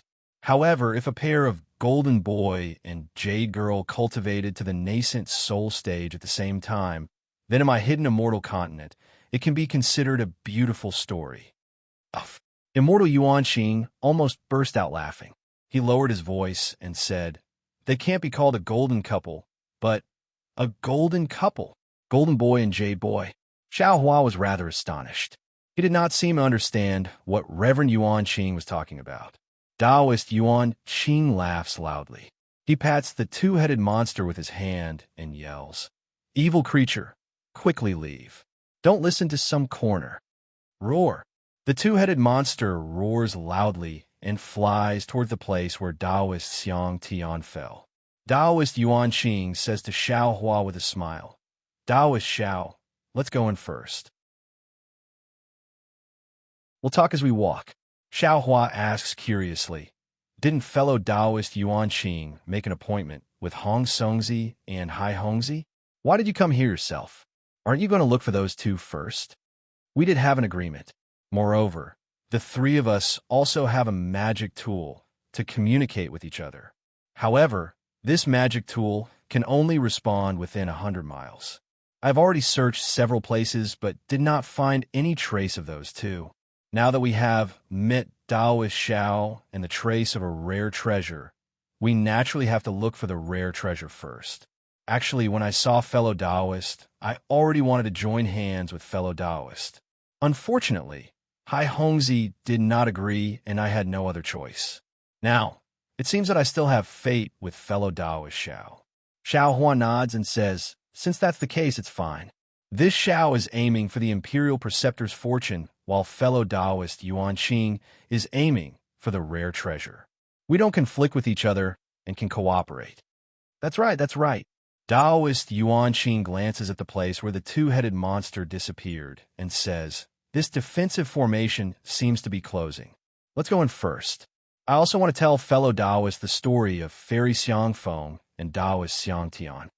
"Good," Xiao Hua says with a smile. "Fellow Taoist Yuanqing, please go in first." Taoist Yuanqing does not hold back. Since the two-headed monster did not give any warning, the entrance of the defensive formation was naturally not dangerous. He moves his body and enters the wind tunnel. At the same time, he tells Xiao Hua the story of Fairy Xiang Feng and Taoist Xiang Tian in a low voice. Taoist Yuanqing does not want to talk about it, but when he does, Xiao Hua feels disgusted. After all, Fairy Xiang Feng is not a real fairy, but a male cultivator. However, she likes men and thinks of herself as a fairy, so she calls herself Fairy Xiang Feng after reaching the nascent soul stage. This Taoist Xiang Tian is naturally Fairy Xiang Feng's exclusive property. Fairy Xiang Feng likes Taoist Xiang Tian very much and uses all kinds of methods and elixirs to help Taoist Xiang Tian reach the nascent soul stage. Under Fairy Xiang Feng's connivance, Taoist Xiang Tian naturally does not look in anyone's eyes and can take whatever he wants. Others are afraid of Fairy Xiang Feng's power and can only be angry but do not dare to say anything. Damn it! Xiao Hua follows Taoist Yuanqing into the formation and sees fog everywhere. Not only is he unable to see far with his naked eyes, even his spiritual sense feels like it is being corroded. He swings his arm as if to drive the fog away and says, "How can there be such a person in this world? It's simply filthy to the extreme. This Xiao is covered in goosebumps just listening to it." Taoist Yuan Qing says with a smile, "There are countless strange people in this world. It's just that we don't know about them. You don't even know how ruthless Fairy Xiang Feng's methods are. No cultivator who falls into Fairy Xiang Feng's hands can come out alive. Even people who hear about his methods are disgusting. No one wants to offend him, and no one wants to fall into his hands." "Oh, why is that?" Xiaohua, of course, knows that Taoist Yuan Qing has not finished his words, so he asks hurriedly. Taoist Yuan Qing says, "Actually, Fairy Xiangfeng is also a pitiful person. Although he is very intelligent since he was a child, his fate is full of misfortunes. Before he became a baby, he encountered many disasters. As for what kind of disaster he encountered, it's impossible to know now, because all the people related to him were killed by him after he became a baby. I'm afraid it's because of his previous experience that he has such a strange hobby. This," Xiaohua shakes his head slightly, "this person's temperament, I'm afraid, is already twisted." Roar. Just as Xiaohua is speaking telepathically, he suddenly hears an angry roar. Taoist Yuan Qing's expression changes drastically when he hears it, and an embarrassed and angry voice bursts out from the bottom of his tongue. "Which blind little bastard dares to bully my Si Hong?" Saying this, Taoist Yuan Qing doesn't have time to greet Xiaohua, and his figure turns into a rainbow as he rushes in the direction of the monster Si Hong's angry roar. However, Reverend Yuan Qing was truly infuriated. His entire body was flashing with a dark green brilliance. Wherever the rainbow touched, the dense fog would be pushed away. Moreover, the dense fog within a radius of a few feet to the left was frozen into wisps of sparkling and translucent fog, which then fell to the ground. Xiaohua looks at Taoist Yuan Qing's back and then at the icy fog, and a look of understanding flashes in his eyes. Since Taoist Yuan Qing's target isn't the Imperial Preceptor's lot, then it must be the cold ghost gull. Roar, roar. Taoist Yuan Qing's figure disappears, and a series of roars can be heard in the distance. Although these sounds are very similar, Xiaohua can clearly hear that they are the cries of the ocelot and Si Hong. At that moment, little Silver, who is curled up in Xiaohua's palm, suddenly stands up. He looks extremely excited and points his little paw in front of him, urging Xiaohua to speed up. Xiaohua smiles slightly. His figure also sways, and he turns into a golden rainbow as he chases after Taoist Yuan Qing. The distance between them is no less than several li. Before Xiaohua can pass through the thick fog, roars can be heard one after another, and the thick fog surges even more. Xiaohua doesn't need to release his soul sense to know that a fierce battle is taking place up ahead. Sure enough, Xiaohua flew to a place where the fog was slightly thinner. Reverend Yuan Qing was holding a small halberd that was about a foot long. His body flashed with an intense light, and his eyes were slightly red. He was vigilantly looking in front of him. On the other side of Reverend Yuan Qing was Reverend Xiangtian. Reverend Xiangtian had a look of contempt on his face. He didn't bring out any magic treasures, and he didn't even look at Reverend Yuan Qing. His gaze was fixed on the space between the two of them. Si Hong, who had taken out the two-headed monster, was fighting the ocelot. The ocelot is clearly more agile than Si Hong, and is also much more powerful. In a short time that Xiaohua disappeared, the ocelot has already bitten several wounds on Si Hong's back. Thick blue blood seeped out from the wounds. While Si Hong was in pain, he seemed to have gone mad. His two snake-like heads roared and spat out aqua-blue venom towards the ocelot. Unfortunately, the ocelot dodged and spat out an earth-colored light from its mouth. Not only did it avoid the venom, but it also swept the venom back. Although the venom was powerful, even the surrounding fog would be corroded by the venom. However, it had no effect on the ocelot. When Xiaohua appears, Taoist Xiangtian immediately shifts his excited gaze away from the ocelot and coldly glances at Xiaohua. Although he doesn't say anything, the warning in his eyes is obvious. Ayo! At this time, Sihong's left head roars loudly. Suddenly, it grows 3 times larger and opens its mouth to bite down on the ocelot. The ocelot also roars loudly, and then actually pounces towards Sihong's mouth. Sihong was stunned for a moment, but soon after, he opened his other mouth and let out a roar. He twisted his neck in a strange manner and attacked the ocelot's tail from the bottom.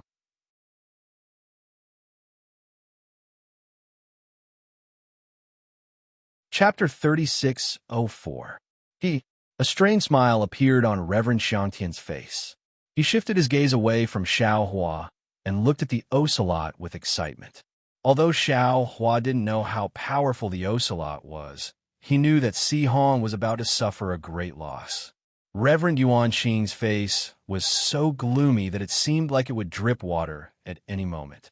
Sure enough, when the head above Sihong's head was about to pounce down at lightning speed and the sharp fangs in its mouth were revealed, the ocelot suddenly arched its back and slightly moved to the side when it was only a few feet away from Sihong's head.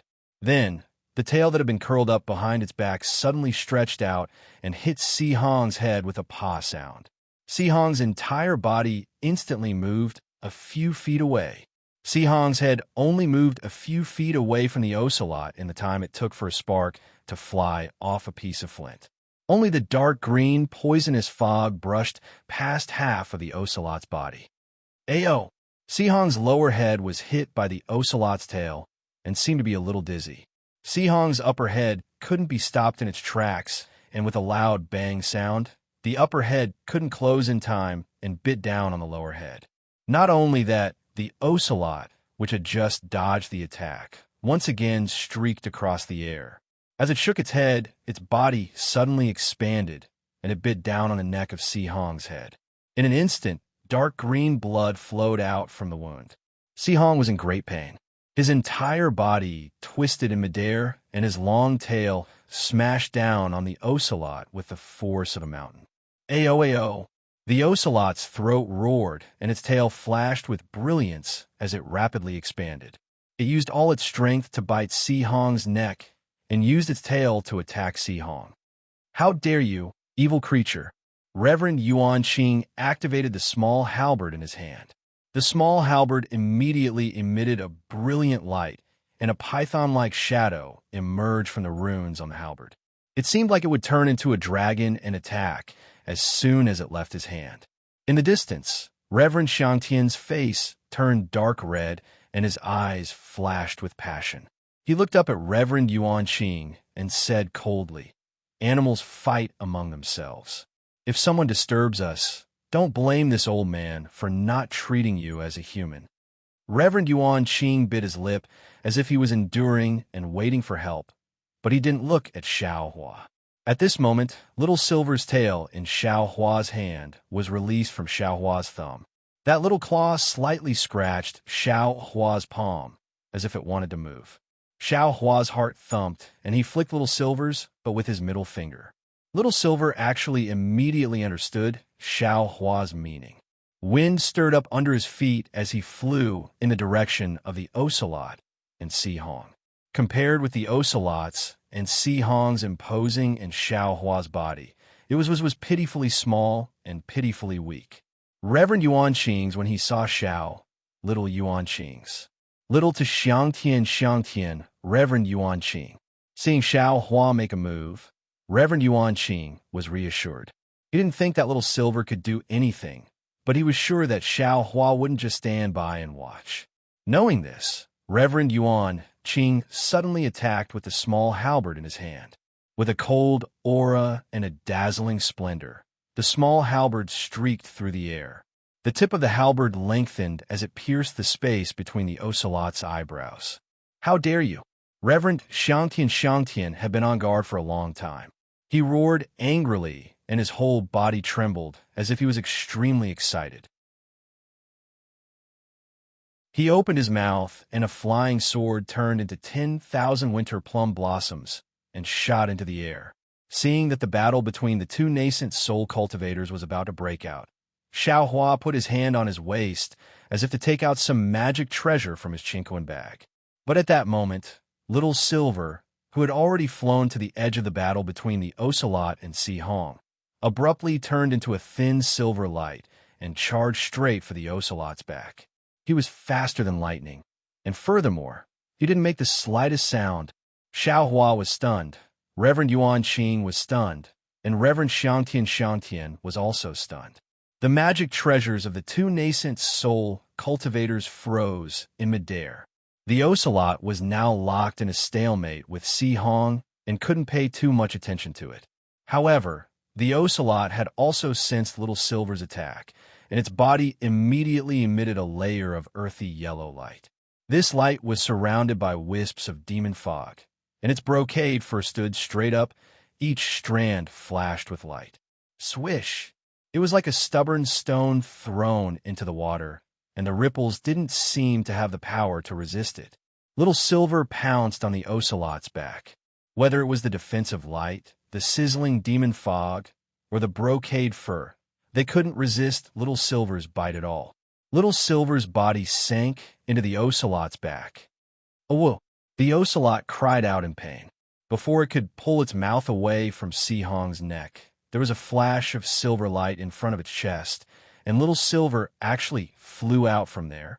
As soon as Little Silver flew out, the Ocelot immediately went limp in midair. Pa! There was a crisp sound as Si Hong's tail hit the Ocelot's forehead. Its head was smashed to smithereens, and its entire body fell from midair. The whole process took only a few breaths. Not only was Reverend Yuan Qing in disbelief, even Xiaohua himself felt that it was a little inconceivable. Oh, Reverend Xiangtian let out a roar similar to an ocelot's. The cold plum blossom flying sword shone brightly, and the pressure of a middle nascent soul cultivator soared into the sky from the top of Reverend Xiangtian's head. Reverend Xiangtian was furious. At that moment, Xiaohua's unhurried and cold voice rang out. Animals fight among themselves. If someone disturbs us, don't blame this old man for not treating them as human beings. Seeing Reverend Xiangtian's anger, Reverend Yuan Qing's heart turned cold. The small halberd magic treasure was about to rush into the air, but when he heard Xiaohua say the exact same thing as Reverend Xiangtian, he couldn't help but laugh. You brat! Reverend Xiangtian was even more furious, and he pounced on Xiaohua in fury. Reverend Xiangtian had actually abandoned Reverend Yuan Qing and wanted to kill Xiaohua. As soon as Reverend Xiangtian's pressure was released, it immediately stirred up the clouds, and a thick fog within a radius of several hundred feet was swept away. Xiaohua sneered, and with a flip of his hand, he was about to hit his own head. At this moment, a sudden change occurred. Rumble! The space within a radius of more than 10 miles was filled with thunderbolts, and a thick righteous qi was generated from all directions, falling towards Taoist Xiangtian. An aura akin to the might of the heavens was born from this wave of awe-inspiring qi. Not only did it envelop Reverend Xiangtian, but it also enveloped Xiaohua and Reverend Yuan Qing, as well as several tens of kilometers around them. Reverend Xiangtian's pressure had triggered the restrictions of the defensive formation, but that wasn't the end of it. The thick fog within several tens of kilometers was dispersed by the awe-inspiring qi, revealing the true appearance of the defensive formation. Below Xiaohua and the others, icy ponds appeared one after another. Icy rivers that were as thin as palm prints also appeared. The dense fog actually came from the icy ponds and icy rivers. At this moment, there were still wisps of fog rushing into the air. Following the appearance of the defensive formation was a group of cultivators scattered around the glacial ponds and glacial ponds. There were at least a dozen of these cultivators, and aside from the nascent soul cultivator furthest away from Xiaohua and the others, the rest were all gold core cultivators. These cultivators' qi was affected by the awe-inspiring qi, and they had no choice but to release their pressure and magic treasures to resist with all their might. Some of the weaker ones were even knocked to the ground by the awe-inspiring qi. The thick fog dispersed, and Xiao Hua and the others recovered their divine sense. With a sweep of their divine sense, the group of cultivators unconsciously focused their attention on a cliff at the edge of the space. They saw a ball of two-colored light flickering there, and even the divine sense of a nascent soul cultivator couldn't see it clearly. The aura of the strange treasure was coming from this ball of light. Xiao Hua and the others were some distance away from the strange treasure, but the other nascent soul cultivator wasn't too far away. Just as they discovered the strange treasure, the nascent soul cultivator's body turned into a rainbow, and he charged towards the strange treasure as fast as lightning, shattering the awe-inspiring qi along the way. Damn it! The culprit who triggered the defensive formation, Taoist Soaring Heaven, was furious and cursed. The flying sword in the air was too late to attack Xiao Hua, so it hurriedly turned around and flew towards the nascent soul cultivator like a blooming plum blossom. From the looks of it, it seemed like it wanted to snatch the strange treasure from the nascent soul cultivator. Damn it, this bastard, isn't he just courting death? Xiao Hua's palm stopped in midair, and he couldn't help but ridicule Taoist Soaring Heaven, who was almost 20% faster than the nascent soul cultivator. Taoist Yuanqing didn't dare to put away the small halberd. He pointed his finger, and the small halberd flew back to the top of his head to protect him. Then, he waved his sleeve and put away the heavily injured two-headed monster Sihong. He coldly said, "Although we are mid-nascent soul cultivators, in this bastard's eyes, we are no different from early nascent soul cultivators. Not to mention the three of us. Even if two more came, he would still be the same. Today, if we don't join forces to kill him, we won't be able to leave Yaotai Mountain. Even if we can avoid Taoist Soaring Heaven, we won't be able to escape Fairy Soaring Foam." Xiao Hua faintly smiled and opened his hand. The happy little silver flew back into his palm. Its claws were still digging into its mouth, as if it had eaten its fill and was cleaning its mouth. Looking at little Silver's body, there wasn't the slightest bit of blood or filth. "What do you think, fellow Taoist Xiao?" Seeing the mysterious smile on Xiao Hua's face, Taoist Yuanqing couldn't figure out what Xiao Hua was thinking. He had no choice but to get straight to the point. Taoist Soaring Heaven's ocelot was indeed killed by Ai Sihong, but in the end, it was still killed by fellow Taoist pet. "Oh, Taoist, I don't want to tie Taoist together with me. I am very happy that Taoist was able to take action at the critical moment. Since that's the case, let's kill him." Xiao Hua's expression didn't change, and he didn't explain anything. Taoist Yuanqing didn't know whether to laugh or cry. He cupped his hands and said, "Oh, Taoist Xiao, if it were that easy, would I have needed to say so much in front of you? If Taoist, I really want it, then let's hurry over. This strange treasure, I don't want it anymore. I'll give it to that fellow Taoist in front of me. Of course, if Taoist wants it, then the three of us can join forces to kill him."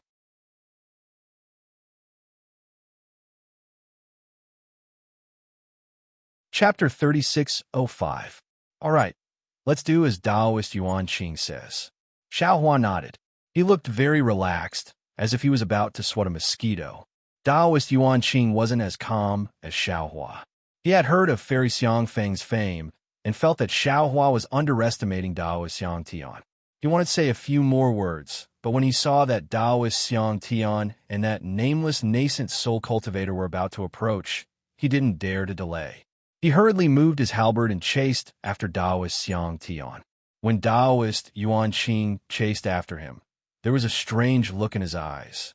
However, Taoist Yuanqing's figure had only moved a few hundred meters when suddenly, the sound of a pipa appeared in the air.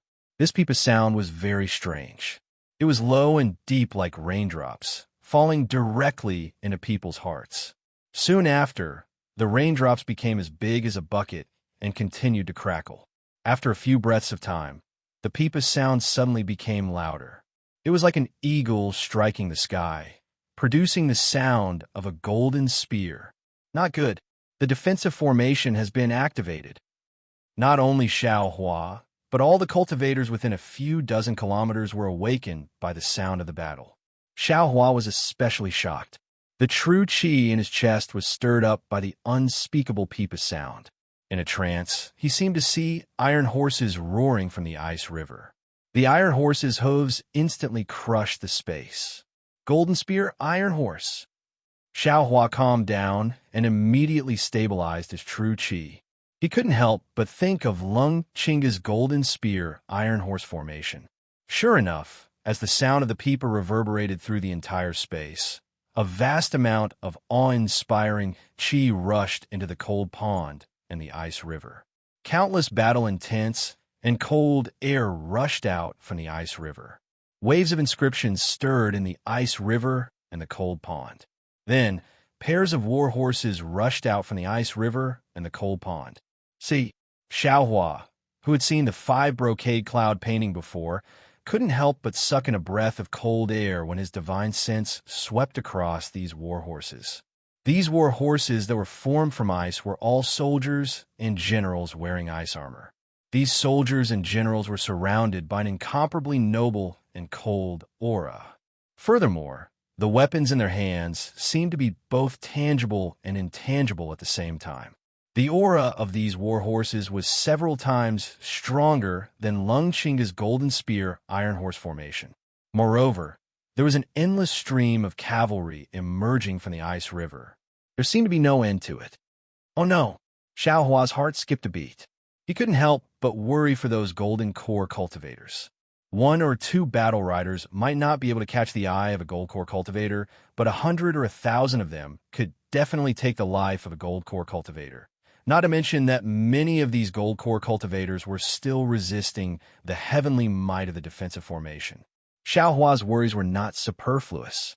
Not far from where Xiao Hua's divine sense swept past, a Jindan cultivator who was doing his utmost to resist the heavenly might of the imperial formation saw several armored horses galloping on the ice river approaching.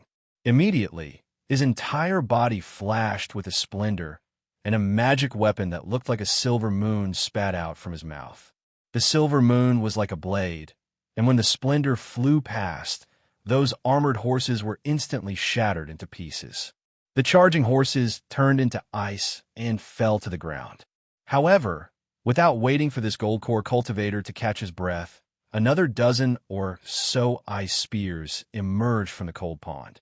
Before he could even see the armored horses behind the ice spears, those ice spears shot towards the gold core cultivator like meteors. The gold core cultivator's figure slightly swayed, as if his pressure was shaken by the heavenly might of the formation. Soon after, his head also shook, and it seemed as if countless armored horses had appeared before his eyes. When the ice spears approached him, that cultivator let out a loud roar. The silver moon magic weapon flashed again, and the dozen or so ice spears were easily destroyed. Even when a magic weapon rushed into the ice river, it brought with it 10,000 drops of frost, and the armored horses that were unable to charge out were also destroyed in one strike. The gold core cultivator caught his breath, and thick clouds immediately appeared beneath his feet. The clouds carried the cultivator's body and flew straight into the air. However, after flying for several meters, whoosh, several ice spears shot out from the thick clouds beneath his feet. They very strangely stabbed towards the gold core cultivator's lower body. The gold core cultivator turned pale with fright. Only now did he understand that these weapons and armored horses could be produced from any kind of fog. Even his magic cloud technique was not spared. Fortunately, this gold core cultivator was alert enough. He had already realized that something was wrong. He hurriedly turned his body into the wind and used the Dao Sec's flying technique to hastily dodge. Poo-pu-pu. Several muffled sounds rang out. Several spears were shattered, and the gold core cultivator was also pierced by 2 of the ice spears. However, the gold core cultivator's body shone with golden light. The ice spears only managed to pierce his defensive magic weapon, and they were broken again. Just as this gold core cultivator was still in shock, and his heart had just started to feel lucky, a clump of cold air once again strangely appeared a few feet in front of his head. This time, the gold core cultivator was prepared. He looked very calm. With a wave of his big sleeve, "Kacha Kacha" sounds rang out. Several Dao weapons broke on his iron-like Dao robe. Of course, there were still several ice spears that managed to slip through the net and hide outside of these relatively powerful divine abilities. The gold core cultivator's body shone with golden light again. Clearly, he wanted to block these ice spears. However, when the ice spears pierced the golden light, the gold core cultivator's complexion changed greatly. Without waiting for him to stir up his true essence again or activate his silver moon magic weapon, one of the ice spears pierced his chest. The gold core cultivator let out a blood-curdling scream. His corporeal body floated down like a withered leaf. The ice spear that sneak attacked him just now, like the other spears and halberds, sank into the cold air and disappeared without a trace. In just a short moment, the gold core cultivator controlling the formation was suppressed, his soul suppressed, his spirit attacked, and his life was taken away. The hundreds of years of hard work he had put into cultivating turned into flowing water. A strand of wandering soul calmly disappeared. Xiaohua could clearly see from high up in the sky that the killing ice spear was no different from the other ice spears. His divine sense was unable to distinguish it at all. Seeing the gold core cultivator fall so easily, Xiaohua hastily opened his transcendence vision. With one glance, he couldn't help but suck in a breath of cold air. This was because within the countless mist, there were actually many immortal weapons wielding ice spears that would occasionally appear from the fog of the defensive formation. After killing a gold core cultivator with one strike, they would immediately disappear into the formation. It was as if they were dragging mud and water. It was truly incomparably mysterious. Within this defensive formation, more than half of the gold core cultivators had already fallen in a short moment. The other gold core cultivators saw that the situation was far from good and hurriedly protected themselves with all their might. At the same time, they also used Dao Sect flying techniques to get closer to Daoist Master Xiangtian and the other nascent soul cultivators, hoping to use this opportunity to escape. As for Daoist Master Xiangtian, how could he care about these gold core cultivators? Daoist Master Xiangtian's magic power surged all over his body, and sword light shot out, sweeping everything in its path. All the ice spears and iron horses were cut down, and unparalleled momentum rushed towards the treasure. At this moment, the nascent soul cultivators in the distance also felt Daoist Master Xiangtian's killing intent. They sped up, wanting to snatch the jade box before Daoist Master Xiangtian could. Of course, they didn't care about the sneak attacks of the immortal weapons around them. Damn it!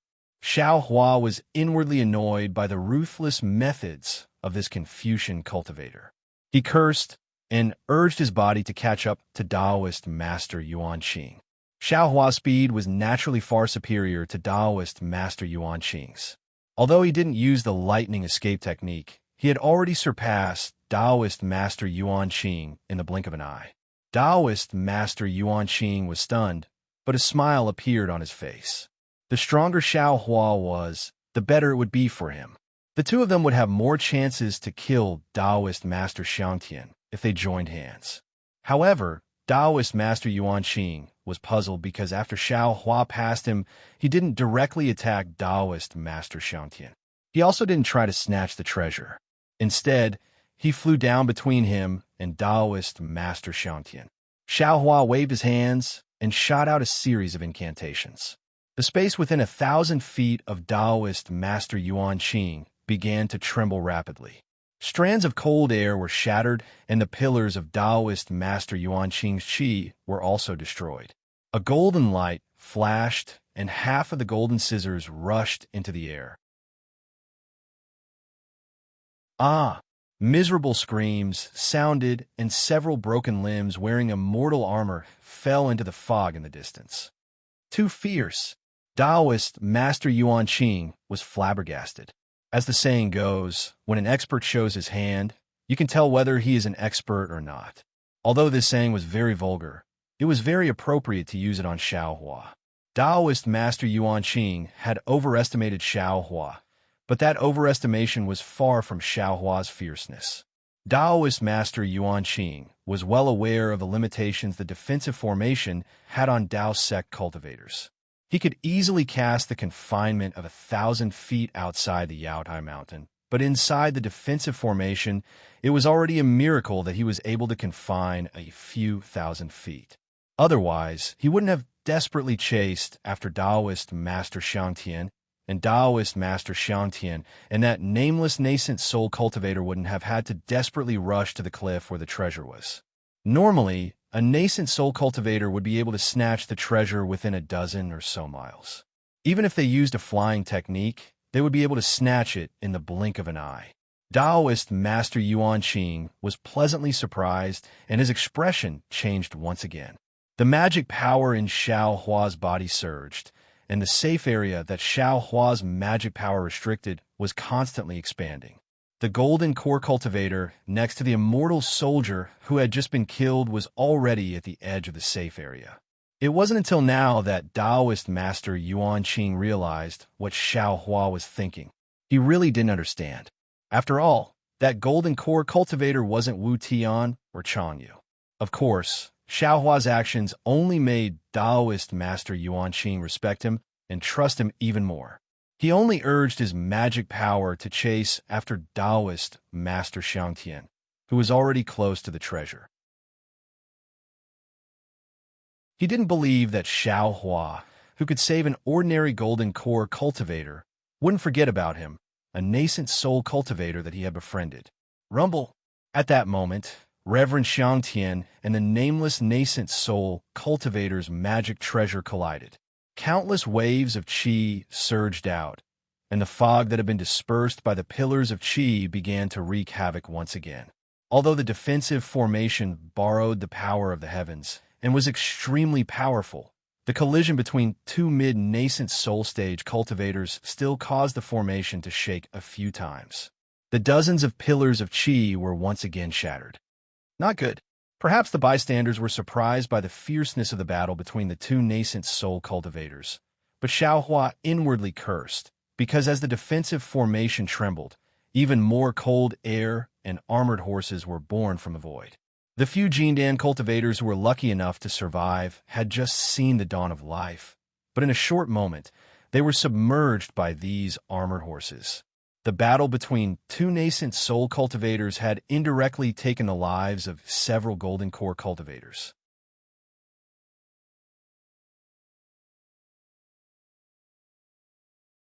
Chapter 3606. Seeing this, Xiao Hua sighed in his heart. During the trip to Yaotai Mountain, Li Xiang had made it clear that they had to hide their strength and keep a low profile. Although Li Xiang might not have seen the immortal weapons hidden in the fog, he also knew that the Confucian cultivators would not easily let the Taoist cultivators go. Xiao Hua rashly wanted to save these Jinan cultivators and display his superhuman skills, but at this time he really did not have the strength to do so. Several Jindan cultivators were scattered around the great formation. He had only used the soaring dragon shears to kill a dozen immortal weapons. Just as he was about to use his Yuanying hand to cover the nearest Jindan cultivator, there was a sound of surging waves. Countless ice currents flashing with an extremely cold aura appeared all around the great formation. One by one, ice cavalrymen, several zhang tall, strangely protruded from the ice currents. Streams of vast qi once again rumbled and poured into these ice cavalrymen. Streaks of azure light seeped out from these ice cavalrymen. The azure dragon saber that they wielded was more powerful than any magic tool. Cracks appeared in the void as it flashed out. Even the magic treasures of Jindan cultivators could not achieve such an effect. The Confucian cultivators had gradually released their means. When these ice cavalrymen appeared, the Jindan cultivators were all greatly shocked. Their faces were ashen, and their hearts were filled with despair. Previously, the iron glacier armor had already beaten them to a pulp. Now, the ice cavalrymen were several times more powerful than the iron glacier armor. The Jindan cultivator's fighting spirit was completely gone, especially the Jindan cultivator near Xiao Hua's confinement area. He completely gave up resisting and only wanted to be protected by Xiao Hua. After Xiao Hua used the soaring dragon shears to kill a dozen ice cavalrymen, he really could no longer take care of this cultivator who had lost all fighting spirit. The ice cavalryman suddenly thrust forward, and an ice spear that was 100 times colder than ice pierced deeply into his back. Even the Jindan cultivator, who was about to self-destruct, was suppressed by this coldness. His entire body turned into an ice sculpture and fell to the ground. Not only that, but these cold currents that were like the eruption of an icy river instantly appeared everywhere within the imperial formation that spanned dozens of kilometers. Ice spears that were comparable to Jindan's stage cultivators strangely appeared from the void. Even within the space that Xiao Hua had just sealed, the powerful imperial formation's heavenly might tore apart the restriction inch by inch. At the places where the restriction was torn apart, strands of icy currents appeared like blood clots. Hundreds of ice spears appeared along with the appearance of the ice cavalry, and each ice spear stabbed towards Xiao Hua like flying swords. Xiao Hua had no time to care about himself, let alone the several Jindan stage cultivators. After the ice spear appeared, they all died in the time it took to drink a cup of tea. Reverend Xiangtian and the nameless Yuanying, who were charging towards the ancient treasure, were surrounded by ice cavalry, just like Xiao Hua. These ice cavalry blocked their path, and even with all sorts of divine abilities, they were unable to kill these ice cavalry. Xiao Hua naturally had to resort to trickery. Although the Dharma eye between his eyebrows was not particularly obvious, it was still slightly open.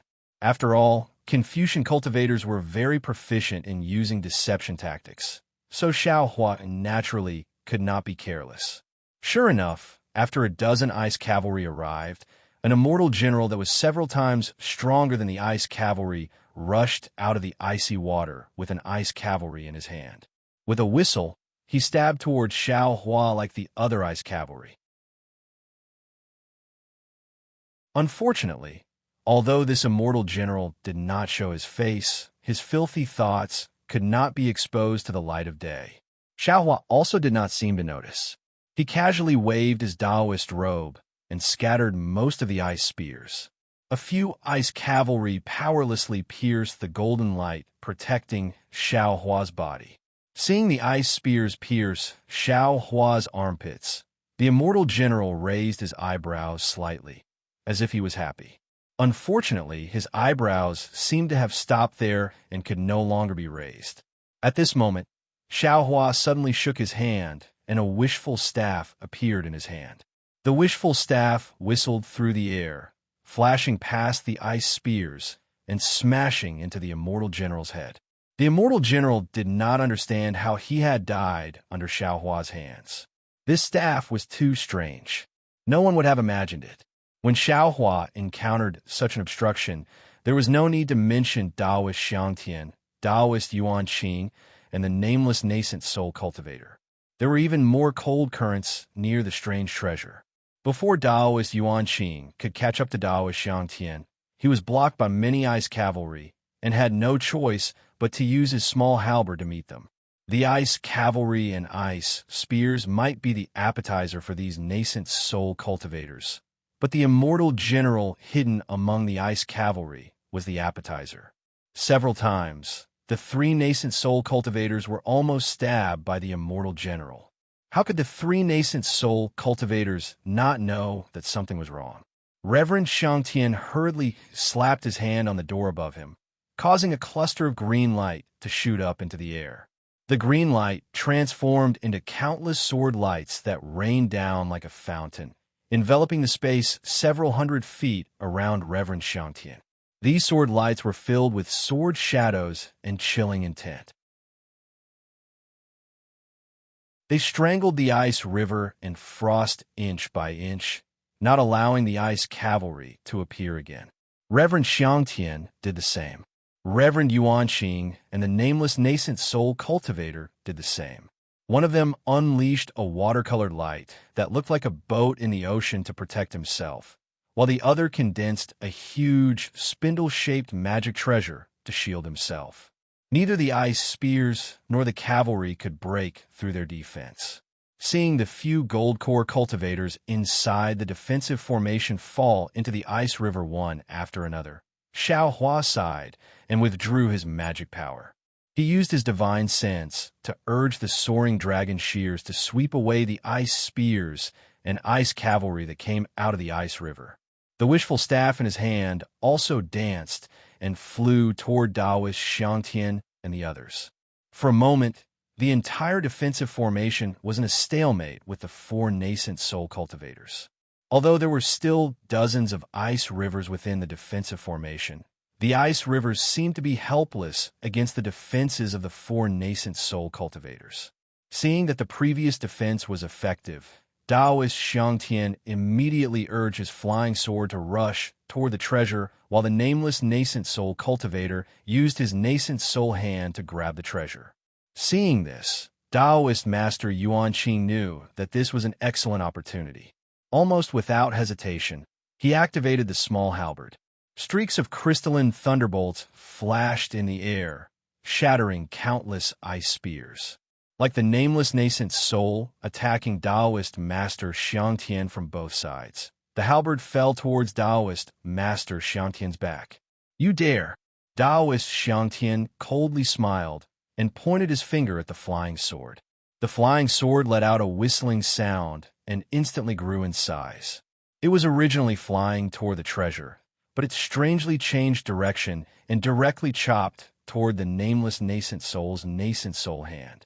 Moreover, the momentum of this change was as heavy as a mountain, as if Taoist Xiangtian had already planned for this. The nameless nascent soul's expression changed slightly. He knew that this was a diversion tactic, but at this point, the nameless nascent soul had no choice but to face it head-on. Looking at the smug expression on Reverend Xiangtian's face, he opened his mouth slightly. Web! He spat out a mouthful of clear air, and a cauldron the size of a thumb flew into the air. Following his chanting, a dozen huge pillars of origin energy rose from the mouth of the cauldron and landed on the cauldron with a sound no less powerful than that of the pillars of origin energy. Wong. After the cauldron received the origin energy pillars, it shined brightly like a meteor and blocked the small halberd that was about to transform into a dragon. Rumble. In an instant, Taoist Xiangtian used his flying sword to split open the nameless nascent soul's nascent soul hand and the cauldron to block Taoist Yuanqing's small halberd magic treasure. With a loud sound, the entire defensive formation violently trembled.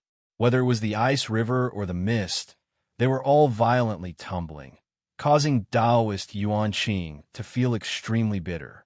Although he had overestimated Taoist Xiangtian, this overestimation was not enough.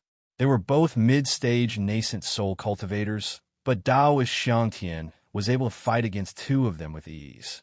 Taoist Yuanqing didn't know what the nameless nascent soul cultivator was feeling. He only knew that his qi and blood were surging and the magic power in his body was tumbling like the ice river. A sharp sound seemed to be coming from his ears. Along with this sound, the sound of the pipa in the defensive formation reached its peak and soared into the sky. I can't let Taoist Xiangtian and that nameless nascent soul cultivator join forces. I must join forces with Xiao Hua to kill Taoist Xiangtian. This was the only thought in Taoist Yuanqing's mind. At the same time, he didn't care too much. While urging his magic power, his halberd flashed with an unusually strong brilliance. He desperately rushed towards Taoist Xiangtian's cauldron. At the same time, he transmitted his voice to Xiao Hua, preparing to join forces with them to attack. However, the mist and ice river in the defensive formation were tumbling madly. The sound was loud and chaotic, and the noble qi was like a giant python that was slithering chaotically. Taoist Yuanqing was unable to transmit his voice. Oh no! Taoist Yuanqing's heart suddenly shuddered, and he had an ominous feeling. As soon as this feeling appeared, the entire defensive formation suddenly fell silent. All the sounds of the pipa, the river of ice, and the roaring of the vast pillar of qi strangely disappeared, like the waning of the night. In this moment of extreme silence, Taoist Xiangtian's cold plum blossom flying sword rushed out of the ice river and once again turned into a big plum blossom hand to grab the strange treasure on the cliff. Damn it! The big hand only rose a few feet, but Xiao Hua's angry voice was heard. The entire defensive formation was filled with the sound of thunder. Xiao Hua turned into a bolt of lightning and streaked across the sky, pouncing towards Taoist Xiangtian's big plum blossom hand to stop him. Woo! In the midst of the thunder, a wisp of flute sound came from an unknown place. Although it was clear, it was extremely penetrating, and Xiao Hua's thunder was unable to cover it. Along with this flute sound, the entire defensive formation was suddenly filled with a burst of weak wind from all over. When Taoist Xiangtian saw Xiao Hua using the thunder escape technique, he was shocked. He pointed his finger at the cauldron and dodged Taoist Yuan Qing's halberd, which suddenly grew several times larger and fell toward Xiao Hua's head. Although Xiao Hua's thunder escape technique was extremely fast, the cauldron produced a huge suction force, and he had to pass through it. Xiao Hua sneered and waved the wishful staff in his hand. In the eyes of Taoist Xiangtian, the wishful staff inconceivably grew longer and bigger and hit the cauldron. The cauldron was no longer under Taoist Xiangtian's control and began to tumble in the air.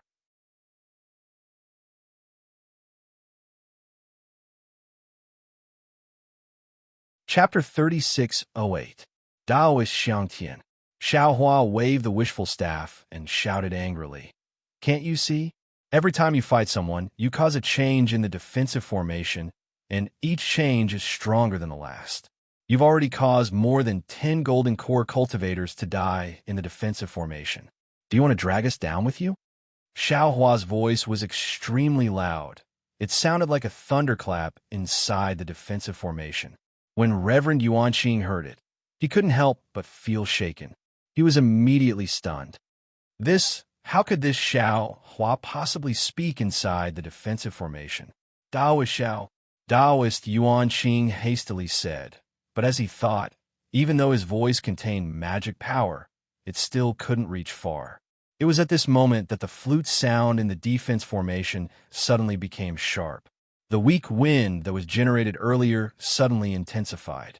The weak wind was more powerful than any magic weapon. When it blew on immortal Yuan Qing's body, the golden light that protected his body was extinguished in a visible manner. Not only that, but the light on Ming Hao's halberd was also flickering rapidly. A feeling of friction between the halberd and the sand was transmitted from Ming Hao's halberd. Even a magic treasure couldn't withstand the weak wind of the defensive array. Not good. Taoist Yuan Qing's expression changed, and he opened his mouth. A blue bead rushed into the air, and a watery brilliance fell, completely covering Taoist Yuan Qing. In the weak wind, a string of small bubbles appeared on the surface of the light. The bubbles popped and popped like boiling water. Even though the water bead couldn't completely resist the weak wind, Taoist Yuan Qing let out a long sigh of relief. He reached out to grab Ming Hao's halberd, but when he tried to use his magic power, the weak wind blocked his magic power. Ming Hao's halberd flashed a few times, and like a wanderer unwilling to turn back, it only struggled to return several feet. Taoist Yuan Qing had no choice but to use his flying light to fly in the direction of Ming Hao's halberd. At this moment, the expressions of Reverend Xiangtian and the nameless cultivator changed slightly. Reverend Xiangtian was shocked by Xiao Hua's divine ability and opened his mouth as if he wanted to say something, but no sound came out. In the end, Reverend Xiangtian didn't dare to act rashly and recalled the cold plum blossom, flying sword, and the cauldron. In just a moment, half of the cold plum blossom flying sword had been blown away by the wind, causing Reverend Xiangtian to be shocked. The nameless cultivator seemed to have been prepared for this. Seeing his magic weapon being corroded by the weak wind, he didn't seem surprised, but when he heard Xiao Hua's voice, he was greatly alarmed. He opened his mouth, and a pale white bead flew into the air. The bead's brilliance didn't cover a large area, only a few dozen feet in size, but within this area, not a single weak wind could be produced. Air-frozen bead? Reverend Xiangtian's eyes lit up. The flying sword seemed to be greedy, and it shrank a few times in the air before returning to his hand. This was because at this moment, Xiaohua, who Reverend Xiangtian was most unsure of, had arrived. Although the golden light around Xiaohua's body flickered slightly in the wind, as if it was being eroded by the wind, Xiaohua's flying speed was much faster than before. Although it couldn't compare to the lightning evasion technique, in the eyes of Reverend Xiangtian, his heart couldn't help but skip a beat. After all, Xiaohua was his enemy and not his friend. All of you stop. After several changes in the defensive formation, Xiaohua was finally able to say these words in front of the two mid-nascent soul stage cultivators. If anyone dares to act rashly again, this Xiao will immediately kill them. With that, Xiaohua's eyes swept over Reverend Xiangtian and the nameless cultivator like lightning. Reverend Xiangtian flew into a rage, and the flying sword in his hand flew into the air again. His previous misgivings were thrown far away as he loudly shouted, "Brat, what qualifications do you have to order this old man around? What divine ability do you have to kill this old man? What if I join in?" The nameless cultivator's eyes twitched in the face of Xiaohua's fierce expression. When he heard Reverend Xiangtian's challenge, his eyes flashed with a trace of ridicule. He raised his hand, and a small drumstick that he had put away earlier shined with a yellow light. "Join and I." Reverend Yuanqing finally arrived and said with a smile, Ming Hao's halberd in his hand. "Oomph." Reverend Xiangtian coldly snorted and said, "Even if it's the three of you, do you think this old man will be afraid of you?" However, although Reverend Xiangtian's voice was fierce, the flying sword in his hand didn't fly out. Xiaohua coldly smiled and said, "I don't know if you're afraid or not. What I do know is that if you don't cooperate with the three of us, not to mention the treasures on the cliff, even your life will be lost." With that said, Xiaohua pointed to the left and sternly shouted, "Take a look. The defensive formation is filled with weak winds and glaciers. There are also immortal soldiers and immortal generals hidden inside. Don't tell me you don't know the existence of these immortal generals and how powerful they are. A few golden core cultivators won't be able to fight back in front of them. Even nascent soul cultivators like us won't be able to escape if they surround us." Reverend Xiangtian's words were still unyielding. "That's what you think. This old man naturally has his own divine ability. Don't think I don't know what you're planning. You're just using the excuse of cooperation to prevent this old man from obtaining the treasures." Xiaohua ignored Reverend Xiangtian and turned to the nameless cultivator. He cupped his hands and said, "I am Xiaohua of Black Cloud Mountain. How should I address you, fellow Taoist?" The nameless cultivator smiled and said, "I'm Su Tingzi of the Jingxi Mountain Villa." "Good." Xiaohua nodded and asked, "Fellow Taoist Su Tingzi, do you wish to sign with the Imperial Teacher?" "The Imperial Teacher's sign?" Su Tingzi smiled. "I don't need it." "Yes." Xiaohua nodded and smiled. "I need the Imperial Teacher's sign. Since fellow Taoist needs different things, we should be able to work together."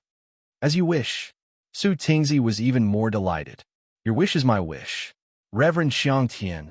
Xiaohua glanced at Reverend Xiangtian. "Do you want to oppose the three of us?" "So what if I oppose you?" "So what if I don't oppose you?"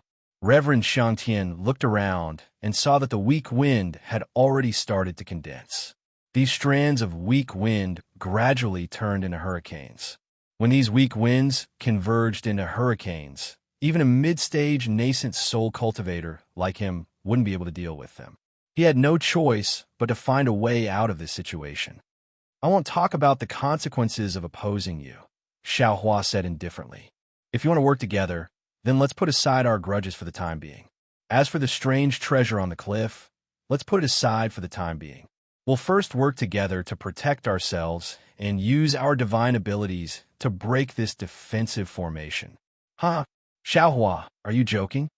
Reverend Xiangtian didn't wait for Xiao Hua to finish speaking and laughed loudly. Break this defensive formation? Do you know what this defensive formation is? How do you talk about breaking it so arrogantly? Xiao Hua slightly frowned and said indifferently, since it's a formation, it can be broken regardless of whether it's a Taoist formation or a Confucian formation. I don't think there's anything wrong with what I said. Reverend Xiangtian coldly snorted. The ignorant are truly fearless. Let this old man tell you, although this old man doesn't know what this imperial formation is, seeing that it can injure both you and me, this imperial formation must be one of the famous 28-star sovereign imperial formations of the Jade Pavilion Conference. In the past, the cultivators who participated in the Jade Pavilion Conference were able to walk out of this defensive formation and obtain the imperial teacher's sign. There was no need to go through any selection. I've never heard of the 28-star monarch defensive formations being broken. Let's hear Reverend Xiao out. Reverend Yuanqing said coldly, you and I might not be able to break this defensive formation, but it's still possible for us to protect ourselves and obtain the strange treasure inside the defensive formation. That's right. Xiao Hua took advantage of the situation and said, we'll first work together to protect ourselves and then obtain the strange treasure together. If it's the imperial teacher's sign, then I'll thank you 3 fellow Taoists. If it's not the imperial teacher's sign, then after we escape from the defensive formation, you 3 will discuss how to divide it. Who's going to take the strange treasure? Reverend Xiangtian asked straightforwardly. Xiao Hua said proudly, naturally it's me. Why is it you and not me? Reverend Xiangtian was immediately dissatisfied. Because I'm Xiao Hua. Xiao Hua looked at Reverend Xiangtian and said word by word. Reverend Yuanqing clapped his hands. I agree. What about you? Fellow Taoist Su Tingzi. Xiao Hua looked at Su Tingzi. Su Tingzi pondered for a moment. He looked at Reverend Yuanqing and then at his air-frozen bead, which had already begun to waver. He couldn't help but say, tentatively, I'm afraid this air-frozen bead won't be able to last for long. If Reverend Xiao has the means to protect us while we head to the place where the strange treasure is, then I'll agree for fellow Taoists to take it. Yes, I'll naturally agree to this. As Xiao Hua spoke, he waved his hand and the weak water bead flew into the air. As soon as the weak water bead flew out, puffs of weak water fell down and formed a water curtain of varying density that protected the 4 of them. The dense weak water blocked the weak wind.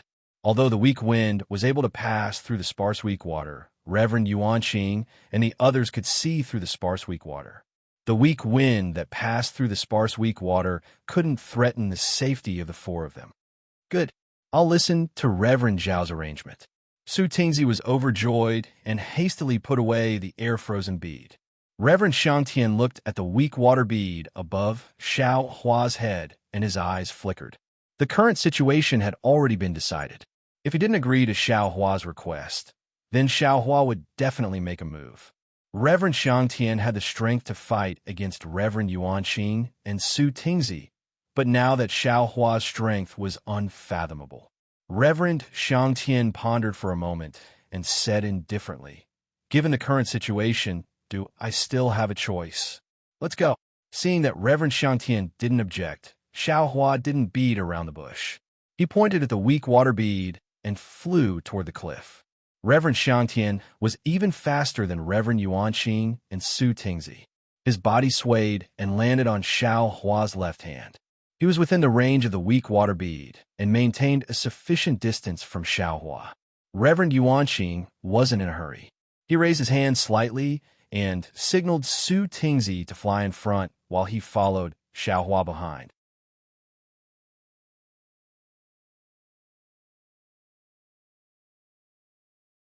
Chapter 3609. Rumble. Innumerable pillars of weak wind raged within the defensive array, as though they were going to tear the entire space apart. The pillars of wind hit the weak water, causing the water curtain of the weak water to shake violently, and a lot of weak wind rushed into it. Without waiting for Xiao Hua to speak, Su Tingzi didn't dare to be negligent and hurriedly took out the air-frozen pearl. Under the pale white brilliance, the weak wind weakened by 60%. The weak wind naturally couldn't threaten the four nascent soul cultivators. Immortal Yuan Qing stole a glance at the weak wind storm outside the brilliance and trembled in his heart. He knew very well that if it weren't for Xiao Hua and Su Tingzi, he would have some means to deal with the weak wind. However, after using these means, his strength would be greatly reduced. Not to mention snatching the rare treasure, he might not even be able to escape from this defensive formation. The most likely outcome was that he would die in the formation of one of the 28 celestial lords. This, Immortal Yuan Qing was greatly astonished and muttered to himself, "It seems that the previous Jadestage gathering wasn't like this? Why is this year's Jadestage gathering so strange?" Unfortunately, there were only unexpected things in this world, but there was nothing that others could not achieve. Just as Reverend Yuan Qing thought he was lucky, a series of crackling noises that sounded like thunderclaps were heard from the sky above the defensive formation. Streams of icy rivers that were several times stronger than before poured down in torrents. Weak gusts of wind crashed into the icy rivers, and soldiers that were tens of feet tall and even hundreds of feet tall gushed out. These soldiers were either roaring barefooted or riding on horseback while brandishing their spears as they charged toward the four men along with the icy rivers. "Watch this old man's technique." Immortal Shangtian roared and waved his arms. The flying sword in his left hand turned into a cold plum and rushed out of the air-frozen pearl's brilliance to protect the weak water pearl. The cold plum slightly rotated, and the sword rays emitted a glaring brilliance. Immortal Shangtian's right hand let out a roar from the cauldron. Samadhi true fire flew out from the cauldron and formed a layer of fire shield around the cold plum sword rays. Xiao Hua's weak water droplet could only block the weak wind. It could not block the condensed ice river soldiers. When the valiant soldiers rushed into the weak water droplet, they were immediately killed by the Samadhi true fire. They either turned into the weak wind or turned into the ice river and fell down. Even if there were some that were not killed by the Samadhi true fire, the cold plum blossom sword light behind it could also kill them. Immortal Shangtian really lives up to his reputation. Xiao Hua understood and nodded his head inwardly. He also understood that there must be something else in Reverend Xiang Tan's Samadhi true fire. Although Xiao Hua didn't mention how the treasures would be distributed after obtaining the Imperial Tutor's lot, it was clear that if one didn't contribute, they wouldn't have the qualifications to obtain the treasures. Once Taoist Shangtian revealed his two treasures, Su Tingzi and Taoist Yuan Qing immediately paled in comparison. Taoist Shangtian couldn't help but reveal a proud expression. Of course, Immortal Yuan Qing wouldn't agree. He waved his hand and was about to use the halberd when Xiao Hua sneered and said, "Immortal Yuan Qing, about 10 feet away from your left hand, attack with all your strength." Immortal Yuan Qing was stunned. However, he didn't dare to be careless. He circulated all the magic energy in his body, and the immortal halberd in his hand roared. It turned into a blue dragon and pounced towards the area 10 feet away from him. That was where the weak wind and the ice river had just appeared. Boom! Before the immortal halberd reached the ice river, the space around him was covered by the halberd's aura. Kacha! Kacha! Sounds came from the ice river. When the dragon pounced into the ice river, a blood-curdling scream was heard. A immortal general wearing immortal armor fell out of his chest with a bloody hole. The immortal general's face was filled with disbelief. Immortal Yuan Qing sucked in a breath of cold air, let alone Immortal Shangtian and Su Tingzi. This was an immortal general, a Confucian cultivator with 4th grade origin energy. His strength was comparable to an early nascent soul cultivator. Even though he was hiding in the defensive formation, he was still seen through by Xiao Hua. Xiao Hua's words about breaking the formation were not just empty words. 30 feet above your head, Xiao Hua shouted again. Immortal Yuan Qing no longer had any doubts. The immortal halberd once again soared into the sky. Another blood-curdling scream was heard. The second immortal general was killed on the spot. Too powerful. Immortal Yuan Qing was full of admiration for Xiaohua.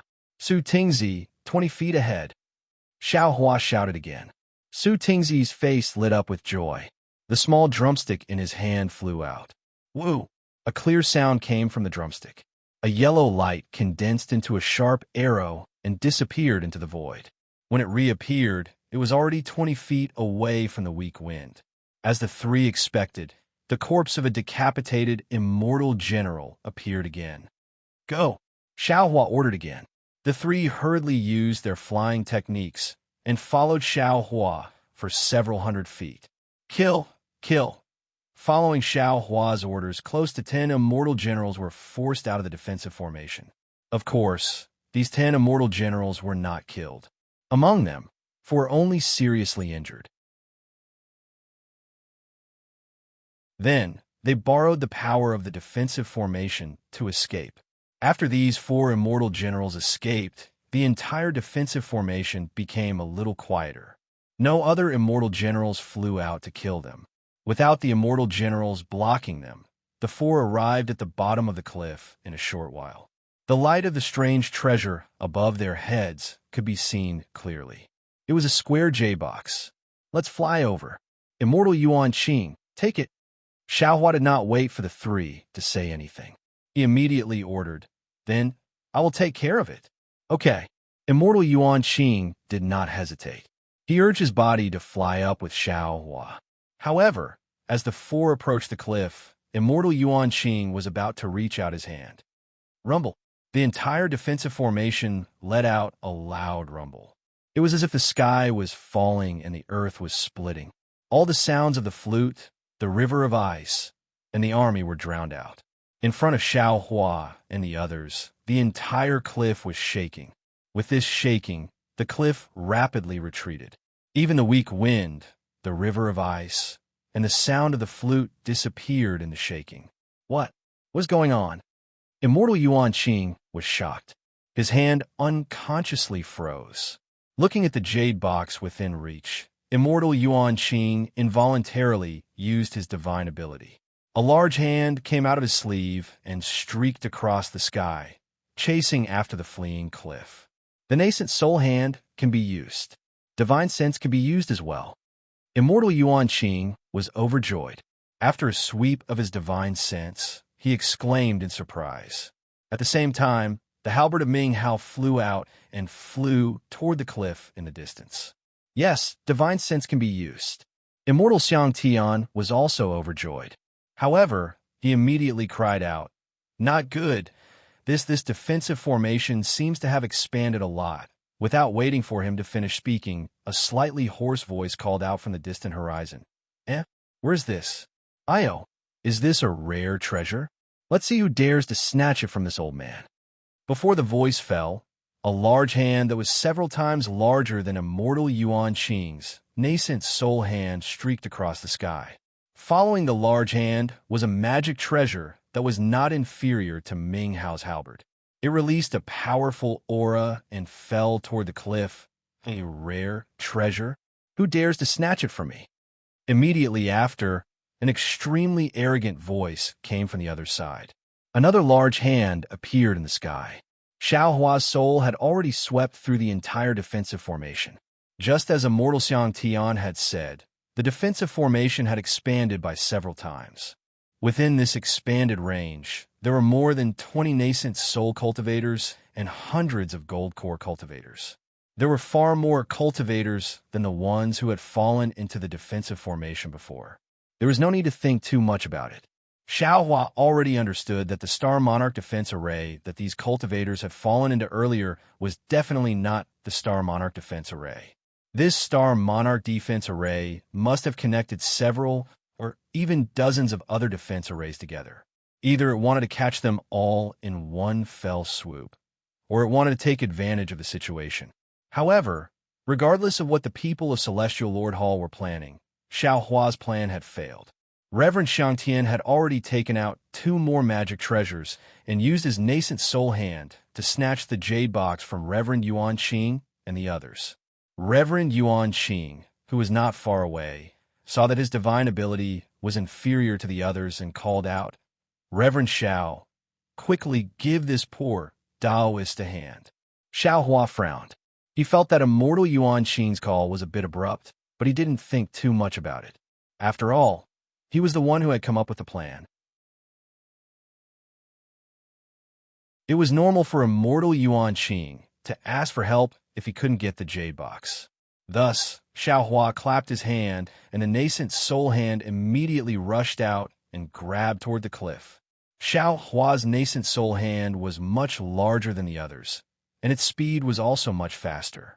However, just as he was halfway there, the nascent soul hands that rushed out earlier felt that they were not as fast as Xiao Hua. Immediately, there was a rumbling sound as they all flipped their hands at the same time. Several nascent soul hands grabbed at Xiao Hua's large hand. Seeing that Taoist Yuanqing's hand was still in the lead, Xiao Hua understood Taoist Yuanqing's intention. With a flip of his hand expanded once again, tightly grabbing the hands of several nascent soul cultivators. Kacha! The entire space trembled. Xiao Hua's giant hand shook a few times and tore apart the other nascent soul cultivators' giant hands. Only when the several giant hands slowly disappeared did Xiao Hua's giant hand collapse with a loud bang. Everyone turned pale with fright and looked at each other. At this moment, a deafening sound of flute rang out above everyone's heads.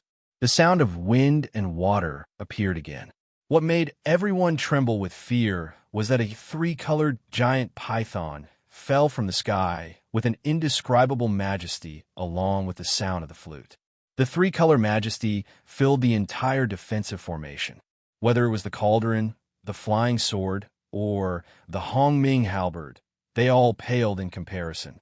Immortal Xiang Tian turned pale with fright. His heart trembled as he whispered, 28th Star Lord.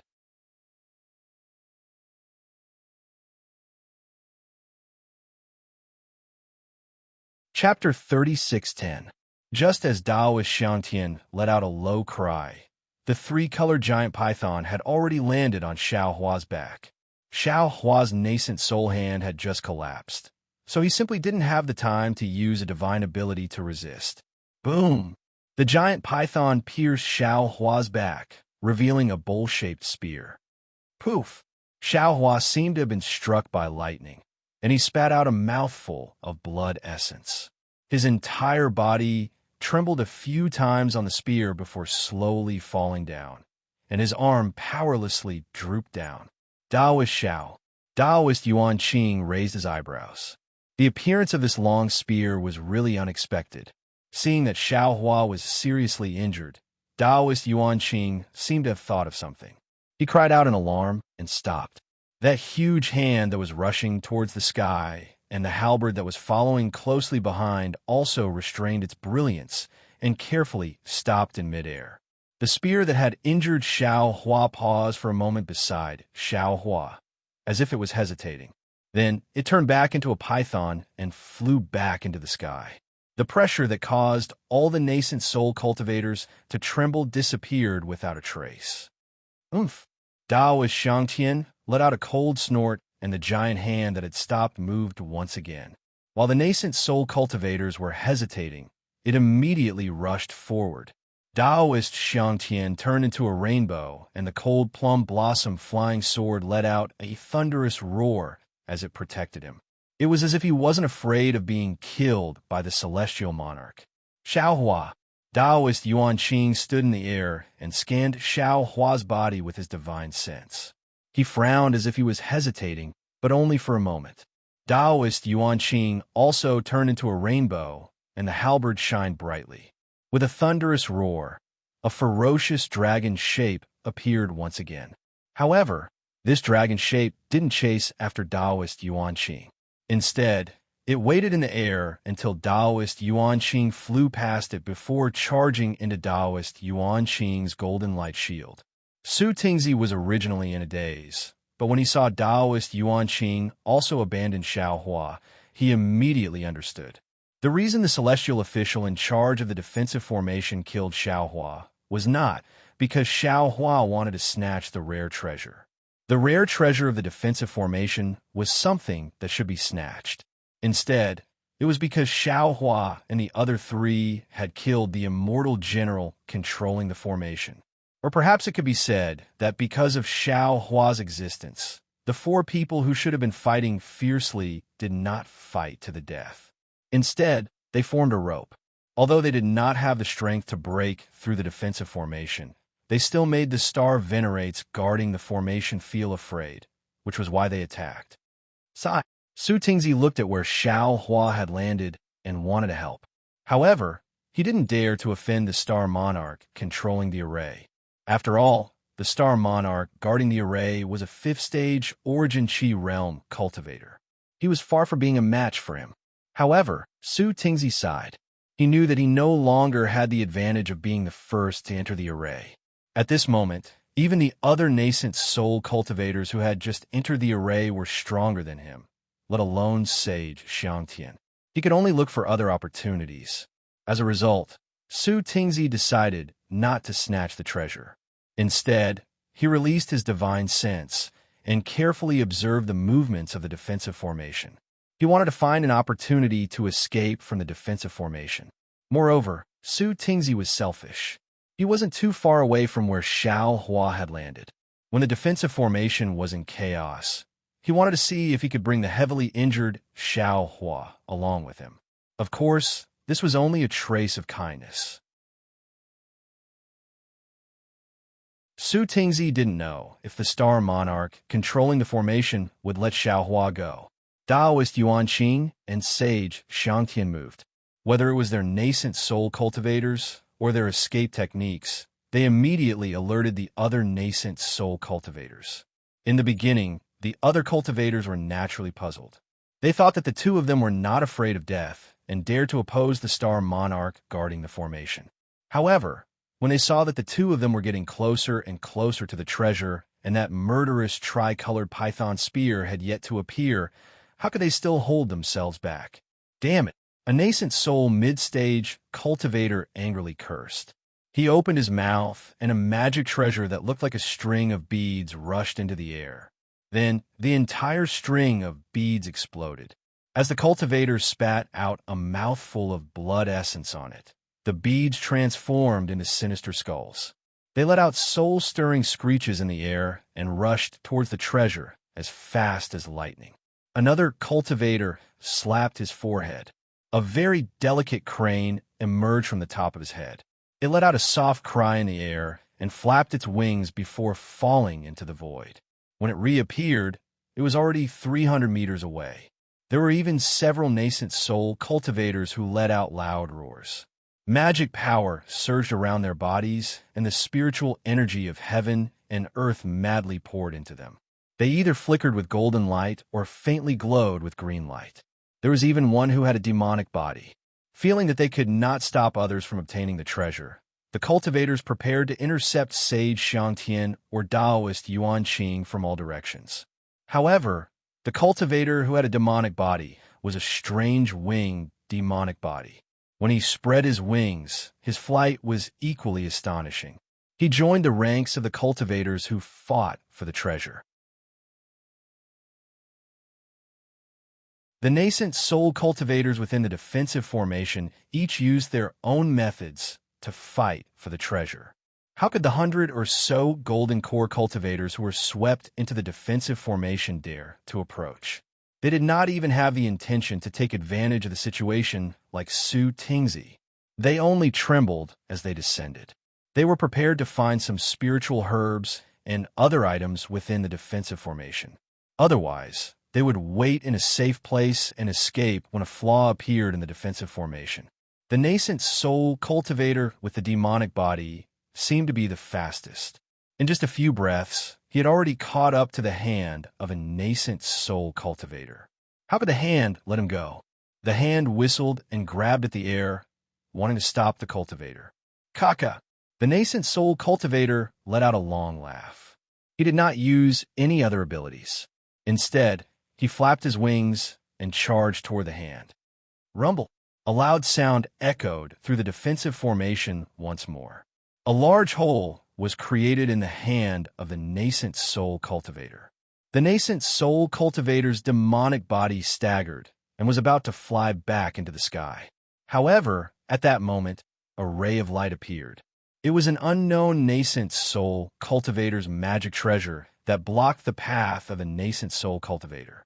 Pa! Just as the ray of light appeared, it immediately turned into a 5-colored screen and covered the nascent soul cultivator before the nascent soul cultivator could see it clearly. Not only that, but right after the loud noise, the entire defensive formation shook again. The life-threatening sound of the pipa rang out, and the Ice River iron horses broke free from their reins. This formation was even stranger than the one Xiao Hua and the others had encountered before. After the sound of the pipa, the sound of the whistle also rang out. The weak wind and the dense fog coexisted, and there was a sense of harmony between the zither and the zither. Kill! Battle cries rang out from the omnipresent cavalry. The already chaotic defensive formation became even more chaotic as battle cries shook the heavens. Damn it! Seeing that his head was blocked by the 5-colored light and that there was a dazzling light coming toward him, the nascent soul cultivator was furious.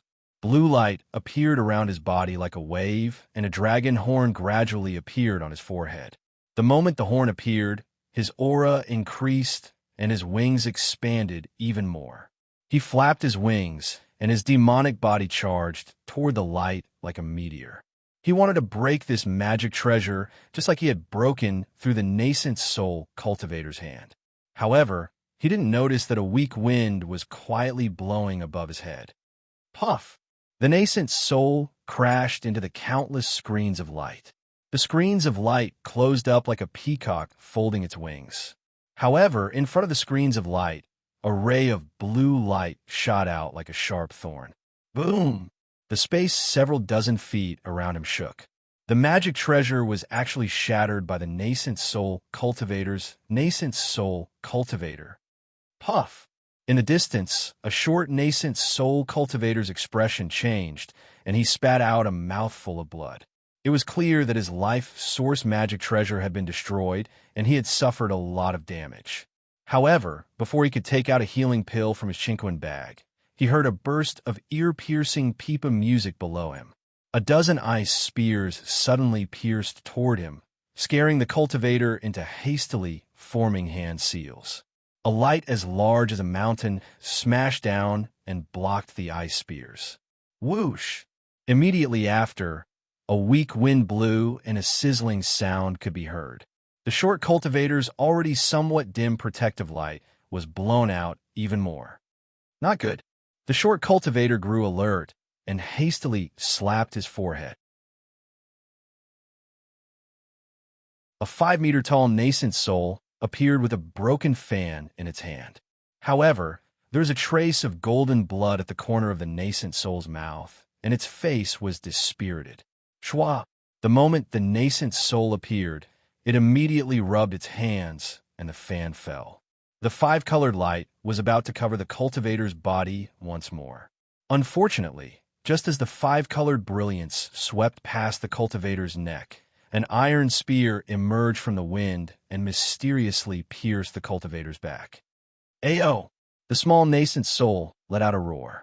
It was clearly extremely angry. It reached out, and a blood-red restriction smashed down like thunder. Boom!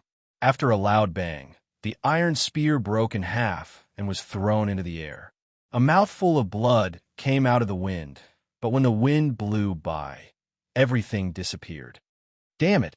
The nascent soul helplessly looked at its lifeless body and the large hole in its back. It let out a sharp curse, then light surged around its body, and it was about to fly away. Just at this moment, a sudden change occurred. Woo! A dense fog appeared. It was several times more dense than anywhere else. Along with this dense fog, an aura that could even suffocate a grade 5 origin energy cultivator came out from the nascent soul's body. A pillar of boundless chi that was even more solid than the nascent soul's hand covered the nascent soul. GG. The nascent soul was shocked. As it screamed, it spat out several mouthfuls of blood, which turned into extremely bright symbols. The symbols disappeared into the nascent soul's body. The nascent soul's body disappeared in the blink of an eye. This nascent soul wanted to use teleportation to escape from the boundless chi pillar. Boom!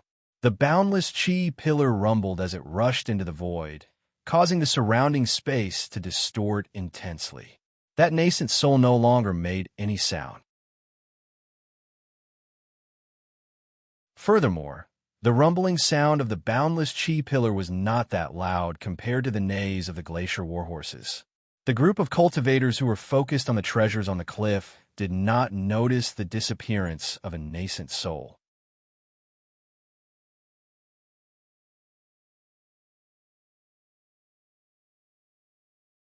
Chapter 36:11. Since the nascent soul stage adepts who had sneak attacked others ended up in such a miserable state, the nascent soul stage adepts who had been sneak attacked did not fare any better. The Dharma stage adept with a demon body had just rushed out of the magic treasure with his powerful demon body. The green light around him flashed rapidly, as if his Dharma power was not enough to support his Dharma form. At this moment, the ice river suddenly flowed, and a group of armored horses stepped on the ice and surrounded him in an instant. Although the sound of cracking could be heard at the beginning, when the wind blew and the fog arrived, the nascent soul stage adept with a demon body did not appear again. Which of the dozens of nascent soul stage adepts was not arrogant?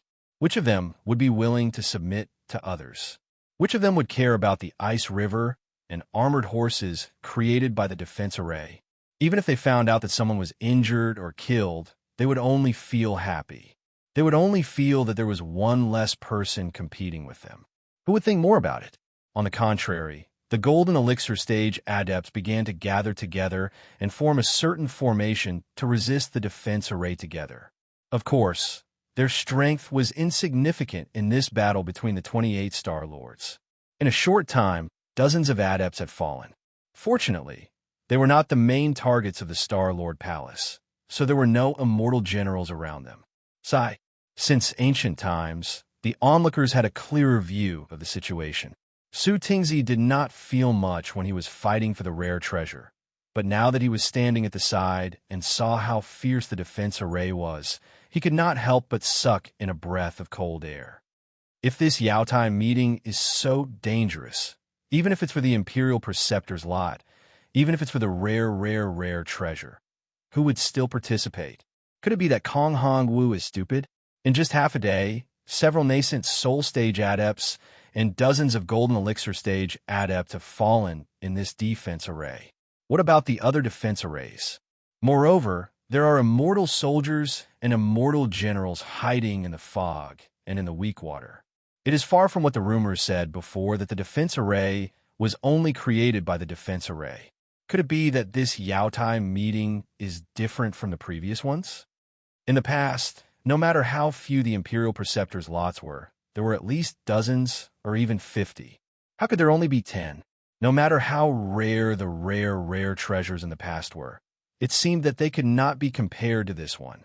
Previously, when this old man heard about the rare treasure, I was already blinded by greed. Now that I think about it, isn't this a dead end?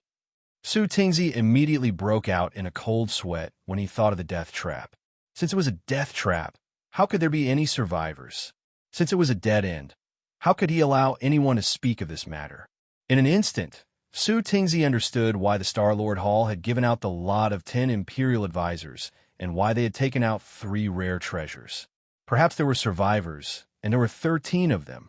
Perhaps more, but definitely not too much. The Confucian cultivator's methods are truly too ruthless. Su Tingzi didn't know why the Confucian cultivator was so ruthless, but he knew that this trip wasn't a good one. What should we do? Su Tingzi's gaze was fixed on the Imperial Array. Cries of murder filled the entire Imperial Array. Reverend Xiangtian and Reverend Yuanqing's figures had already disappeared. The Dharma treasures on the cliff shone with boundless brilliance, and the pillars of Oran Qi soared into the sky. However, the dense fog and weak water blocked all of this. Su Tingzi could only see the golden core cultivators fleeing in panic like ants. Perhaps I'll have a chance to survive if I mix in with the golden core cultivators. However, if I do that, how am I supposed to live in the future? How am I supposed to survive in the Dao sect? What a pity. If only Xiao Hua was here. That's right, Xiao Hua. That Taoist Xiao seemed to have been injured by the Star Lord guarding the array, but he didn't die like the other nascent soul cultivators. Moreover, that python spear hesitated for a moment, as if it was confirming Xiao Hua's death. Damn it, I'll go all out. Thinking of Xiao Hua's abilities, Su Tingzi couldn't help but feel excited. Xiao Hua was still alive even after being killed by Star-Lord at the 5th stage of Origin Energy. This level of strength was far beyond his reach. If he could save Xiao Hua, not only would he be indebted to him, he could even borrow Xiao Hua's strength to escape from the Imperial Array. Su Tingzi weighed the pros and cons. He looked at the sky, then looked at the fierce battle in the distance. After destroying a few glaciers, he quietly landed at the place where Xiao Hua had landed. Su Tingzi looked into the distance and also thought about the sky. However, he forgot that he was also a nascent soul cultivator. Some golden core cultivators not too far away from him were also thinking about him. Seeing Su Tingzi quietly land, about 20 golden core cultivators exchanged glances and also followed him to the bottom of the Imperial Array from a distance. The golden core cultivators thought very well, but when they got close to Su Tingzi, they were dumbfounded. They thought that Su Tingzi had found a flaw in the defensive formation, but when they saw Su Tingzi, they only saw him carrying the unconscious Xiao Hua with one hand with a strange expression on his face. You. Su Tingzi was even more dumbfounded than these golden core cultivators. However, he didn't have time to think too much. Several weak winds and glaciers appeared between him and the golden core cultivators. Even if the golden core cultivators fought bravely, 2 of them still died on the spot before Su Tingzi could make a move. We juniors are trapped in this Imperial Array and don't have the ability to escape. We only hope that Senior can help us. Once we leave the Imperial Array, we will definitely follow you through life and death. We will serve Senior or Senior's country. Seeing that Su Tingzi had made a move, the 2 late golden core cultivators at the front were overjoyed and hastily spoke. Don't! Su Tingzi raised his hand and quickly waved it. But before he could say anything, his expression froze. Then, his eyes darted around a few times, and he changed the topic. There was some bitterness and some difficulty in his voice as he said, "Forget it. Since we are fated to meet, why not help you this time?" How could the golden core cultivators notice that Su Tingzi's tone was strange? All of them were about to bow, but just as they were about to do so, Su Tingzi spoke again. However, even I am powerless within the defense formation. I still have to split my energy to take care of all of you. Swear a blood oath right now, or I won't agree. Su Tingzi's words were very honest. No one would risk their lives for a cultivator they didn't know.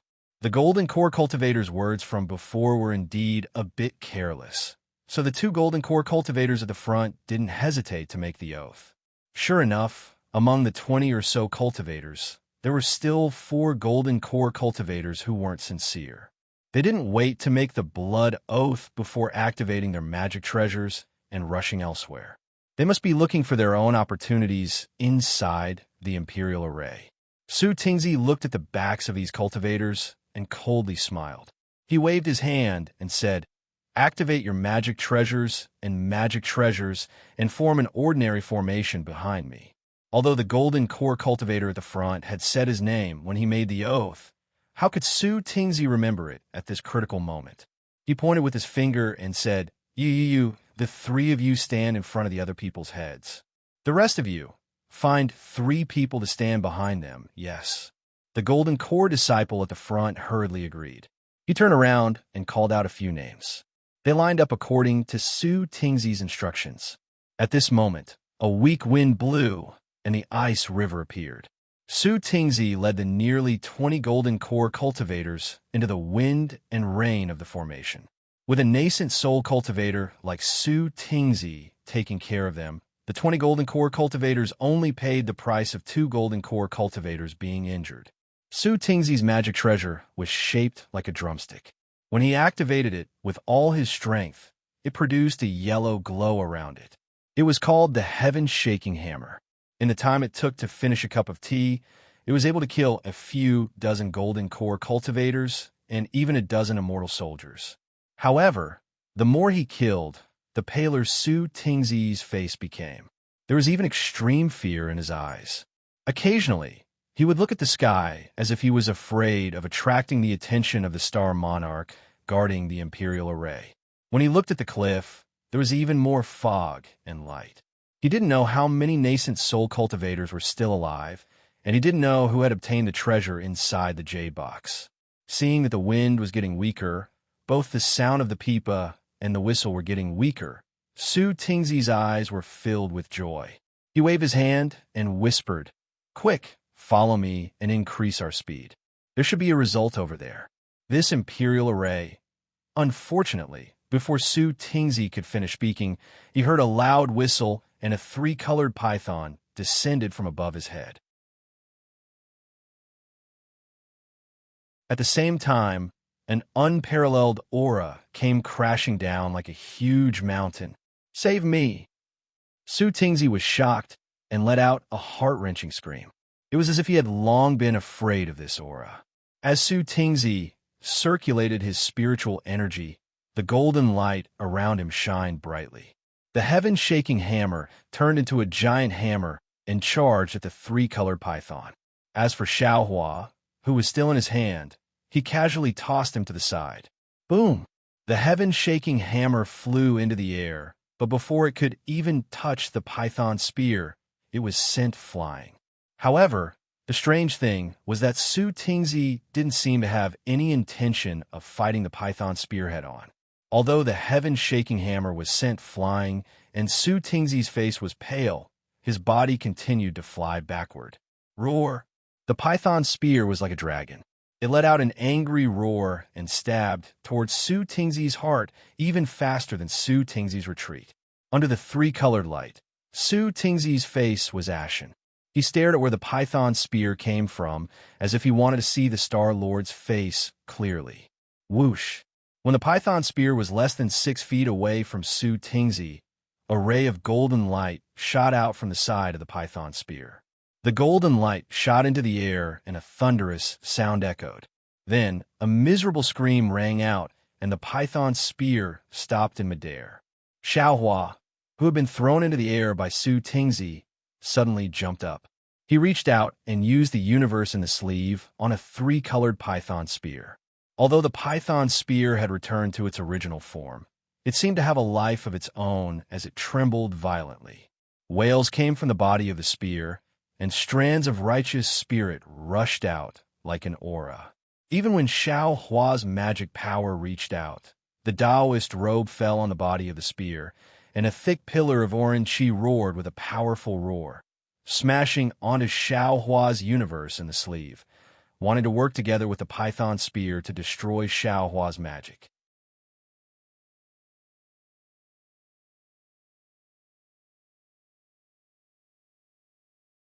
Chapter 36:12.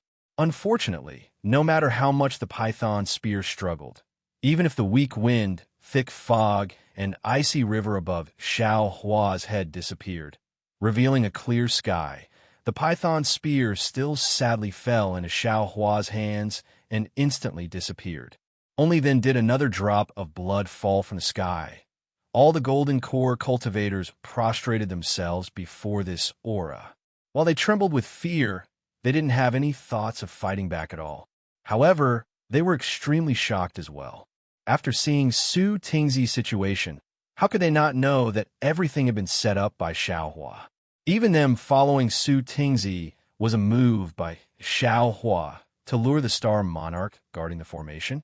The few sharp-eyed cultivators who were the first to fall into this defensive formation saw the might of the tricolored python spear when it killed Xiao Hua. Then they saw that Xiao Hua was still alive and kicking, as if he was not injured at all. The hope in their hearts rose again. Oomph! A sound that shook the space hundreds of feet in radius fell from the clear sky above everyone's heads. Countless pillars of noble chi descended once again, and everyone's vision darkened. A golden-armored celestial general that was hundreds of feet tall blocked the light that shone into the defensive formation. At the same time, a huge amount of noble chi rushed into the celestial general's left hand, and a huge golden hand slowly appeared in midair. Looking at the celestial general's appearance again, wasn't it one of the 28 star monarchs that had appeared in front of the Yaotai Mountain? The aura of this star monarch was like his huge body. Wisps of golden fog flowed out from his golden armor and condensed into huge inscriptions on the armor. Each inscription gave off a powerful aura that was not inferior to the aura of a golden core cultivator. The aura of the inscriptions on the armor gathered together, as if it was real, blocking everyone's mouths and noses. The fear of not being able to face an enemy involuntarily rose from the bottom of the hearts of the golden core cultivators. Even Su Tingzi, who had escaped death and looked lucky, could not help but release his aura to resist with all his might. Woo woo woo woo. Just as the crowd was in fear, a similarly powerful pillar of chi appeared opposite the celestial lord. With a roar, it rushed into a gradually expanding golden body. Waves of golden light emerged from the golden body like the rising sun, and a similarly rising pressure overflowed from the golden body. Wasn't this Xiao Hua's transcendence golden body? Xiao Hua's transcendence golden body appeared and immediately fought against the Star Lord's golden body. A series of violent crackling sounds were produced in the void between the two. In the midst of this explosive sound, the group of Jindan cultivators was blown far away. They actually didn't even have the ability to get close to it. Su Tingzi's eyes turned. Seeing that Ruo Feng, Bing He, and the others near Xiao Hua's golden body had disappeared, he hastily flew towards the golden core cultivators, quietly preparing to sneak out with these golden core cultivators. You are very powerful. That star monarch watched Xiao Hua's golden body form and indifferently said. That voice was like a yellow bell that shook the surroundings loudly. However, once you enter Yaotai Mountain, you will not have the opportunity to leave. This old man is Star Monarch Hall's Star Monarch Jingmu Xuan. If you become a star general under this old man's tutelage, this old man will not only guarantee your survival, but will also allow you to obtain everything you want. Whatever you need in your cultivation, whether it is cultivation methods or medicinal pills, this old man can give them all to you. Star Monarch Jingmu Xuan. Xiao Hua's eyes slightly narrowed. He sneered and said, You dare use the name of the 28 lunar mansions. You truly are arrogant. If this old man were to become your subordinate, wouldn't this old man's illustrious name be sullied? Since ancient times, Confucianism and Taoism have been different. Since this old man has chosen Taoism, he will not wallow in the mire with Confucianism cultivators like you. Haha, you insignificant Taoism cultivator is the arrogant one. Even if you have touched the threshold of essence energy 5th rank, even if you have a scheme to make this old man fall into your trap, how could you know that this old man was probing you? However, this old man was somewhat careless, not expecting your magic weapon to be this powerful. A moment of carelessness, and I fell into your trap. That's all. Jingmu Xuan laughed heartily. Pointing his finger at the soaring dragon shears flying above Xiao Hua's head, he said, This old man likes that you have some abilities, and this old man just happens to have a vacancy for a star general. This is why this old man said these few words to you. Otherwise, this old man could kill you right now. Noisy. This old man has never seen such an arrogant absorption like yours. Don't you think you'll cut your tongue if you talk big? Xiao Hua was unmoved. This old man has only used 30% of his abilities, and you are not my opponent. If I use all of my abilities, would you not die on the spot? Forget it. Jingmu Xuan seemed to have lost his patience. Clenching his hand, a thick and vast pillar of qi condensed into an enormous spear in his hand. This old man knows your intentions. It's a pity that even if you stall for time, those little things cannot possibly break out of the star array. Even you are about to fall into the star array. Woo! Jing Mushuan opened his mouth, and a mouthful of tricolored true chi rushed into the air like a waterfall. Rumble! The earth quaked, and the mountains swayed, and the entire mountain ridge swayed. Immediately, that mountain ridge rumbled, and two enormous dragon figures slowly emerged. And at the cliff between the two mountain ridges, a cloud several hundred zhang in size appeared. A portion of the tricolored true chi fell into it, immediately drawing the vast amount of vast chi from the void to pour in. That cloud transformed into a tricolored ball of light that fell into the imperial array. The two dragon figures also roared as they rushed towards this ball of light. Two dragons playing with a pearl? Xiao Hua somewhat understood, and his calm face became gloomy again. This was because, with his tyrannical divine sense, he had already understood that the two dragon figures really surrounded the entire star array in the center. When the dragon figures were hovering around the pearl, it had already driven the entire imperial array. The airflow inside the imperial array was like a knife. The nascent soul cultivators who were previously fighting stopped in horror, trying their best to resist this innate power. As for the nearly 50 gold core cultivators who were lucky enough to survive, they were like dandelions in the wind. They could only roll around, unable to resist. Jing Mushuan did not need to do anything at all. As long as he controlled the huge ball of light to trigger the dragon figures playing with the pearl, all the cultivators would be killed. Eat this old man's staff. Xiao Hua smiled coldly and calmed his heart. He raised the wishful staff with both hands. The staff turned into hundreds of feet in size and smashed towards Jing Mushuan. The staff crossed the sky, and cracks appeared in the void. The whistling sound of the wind rushed into the cracks, and no one could hear it. Jing Mu Bao's face was full of contempt, but he didn't dare to be careless. The long spear in his hand also didn't dare to be careless. Woo! It let out a strange sound, and also went to meet Xiao Hua. Not only that, when the long spear swayed, a pillar of great spirit as heavy as a mountain, and a great spirit as sharp as a flying sword also appeared around Xiao Hua, rushing toward his golden body. Boom! Bang! The pillar of noble chi hit Xiao Hua's body, and a dark golden crack appeared, and a black liquid seeped out of the crack. Jing Mushuan's strength of the 5th level was not just for show. The power of this blow alone could kill a nascent soul cultivator. However, when the noble chi fell on Xiao Hua's golden body, Xiao Hua's wishful staff also smashed on Jing Mushuan's long spear. With a loud bang, not only was the long spear smashed, but Jing Mushuan's arm was also hit by the wishful staff. The newly regenerated left arm was now splashed with blood and flesh. See, Jing Mushuan sucked in a breath of cold air in pain and hurriedly urged his genuine qi. However, seeing the birth of 3-colored genuine qi, his injured arm healed at a speed visible to the naked eye. However, one injury after another made Jing Mushuan's face even paler. I have to say, this old man has underestimated you, Jing Mubao said solemnly. He did not dare to neglect, and hurriedly took out a huge, strange weapon from his chinquan bag. The weapon looked like a long spear, but there was a big hand in front of his head. The hand was holding a thick dagger. Kill! Xiao Hua already had the intention to kill.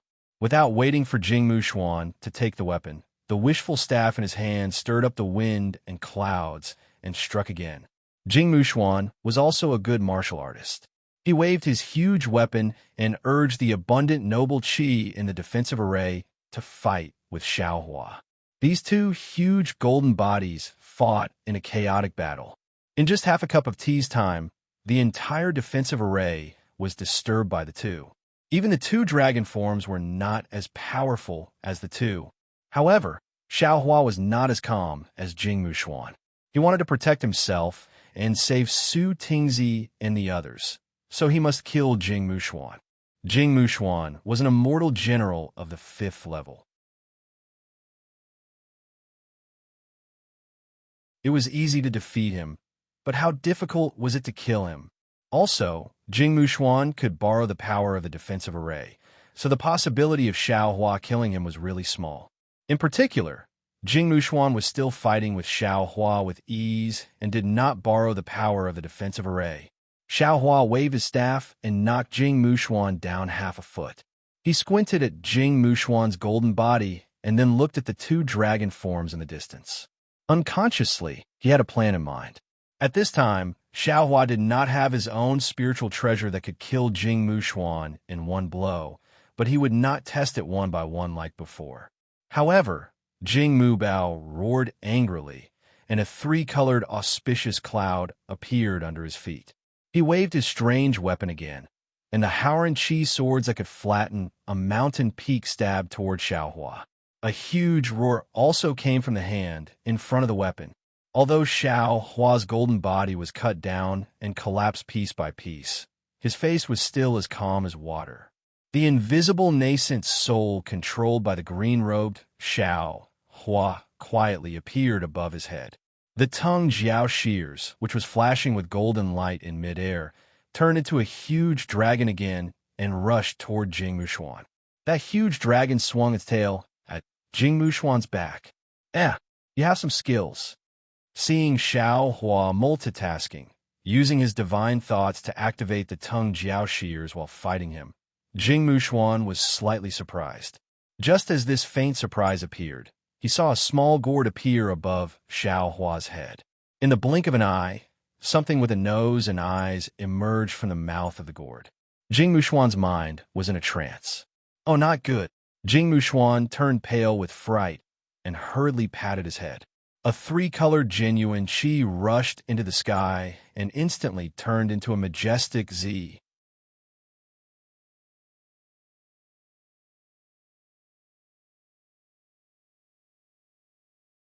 Chapter 36:13. This Z was different from Xiao Hua's previous Z. It was dressed like a general, and even the appearance of this Z was somewhat similar to Jing Mu Bai. Three Qi's unification. Refine the spirit back to the void. As soon as Xiao Hua saw Jing Mu Bao's tricolored true Qi and Z, he immediately understood. Jing Mu Bao had not only cultivated the three Qis unifying the origin, but he had also refined his mind into the Z, reaching the stage of refining the mind back to the void. Moreover, when this Z appeared, Jing Mu Bai's absent-minded eyes immediately became clear. Even when the two green and red spirit execution yuan light fell on the top of the Z's head, they were stopped by the three-colored true Qi and could not fall at all. Even so, Jing Mu Bao, who was lucky enough to escape, was sweating profusely on his back. He was still in a state of shock. As soon as he felt this, a sharp pain came from his back. The soaring dragon shears had taken advantage of his resistance to the spirit-slaying yuan light to cut off a large piece of his back. Damn it! Jing Mu Bai gritted his teeth. The three-colored Z above his head waved its hand, and countless inscriptions fell from its hand. Jing Mu Bai was a military Confucian cultivator. His Z was not only dressed like a general, but also could control the inscriptions with a raise of its hand. It was somewhat similar to the Confucian cultivators of Confucianism. Cha-cha-cha. As the inscriptions in the hands of the Z smashed down, thunderbolts appeared from the clear sky around Xiao Hua, flocking into Xiao Hua's golden body. Boom! The thunderbolts of the Z were really powerful. Not only could it blow down the entire mountain range, but Xiao Hua's golden body also collapsed along with it. However, the thing that made Jing Muxue raise her eyebrows happened again. She saw a green light flash between Xiao Hua's eyebrows, and one by one, the green seal characters that were even colder than the inscriptions appeared. Then, a spell that sounded like the whispers of the gods resounded in the air. Rumble. Layers of dense lightning appeared and fell on his golden body. Incomparable numbness came out, and the golden body collapsed in an instant. Moreover, the collapse spread rapidly, and there was no way to stop it. What kind of method is this? Has this Yaotai mountain already locked the Dao Sec's thunder drawing technique? How can this cultivator use it? Moreover, How could this lightning have anything to do with the strange characters? Jingmu Bao was completely dumbfounded. Admittedly, Jingmu Bao was stunned by Xiao Hua's means, but his nightmare had just begun. Because under the dark green lightning, he did not know when a layer of two-colored fire net had sprouted from the bottom of his feet, rolling up from bottom to top. As soon as his golden body touched this fire net, it immediately turned into pure liquid and fell into the air. Damn it!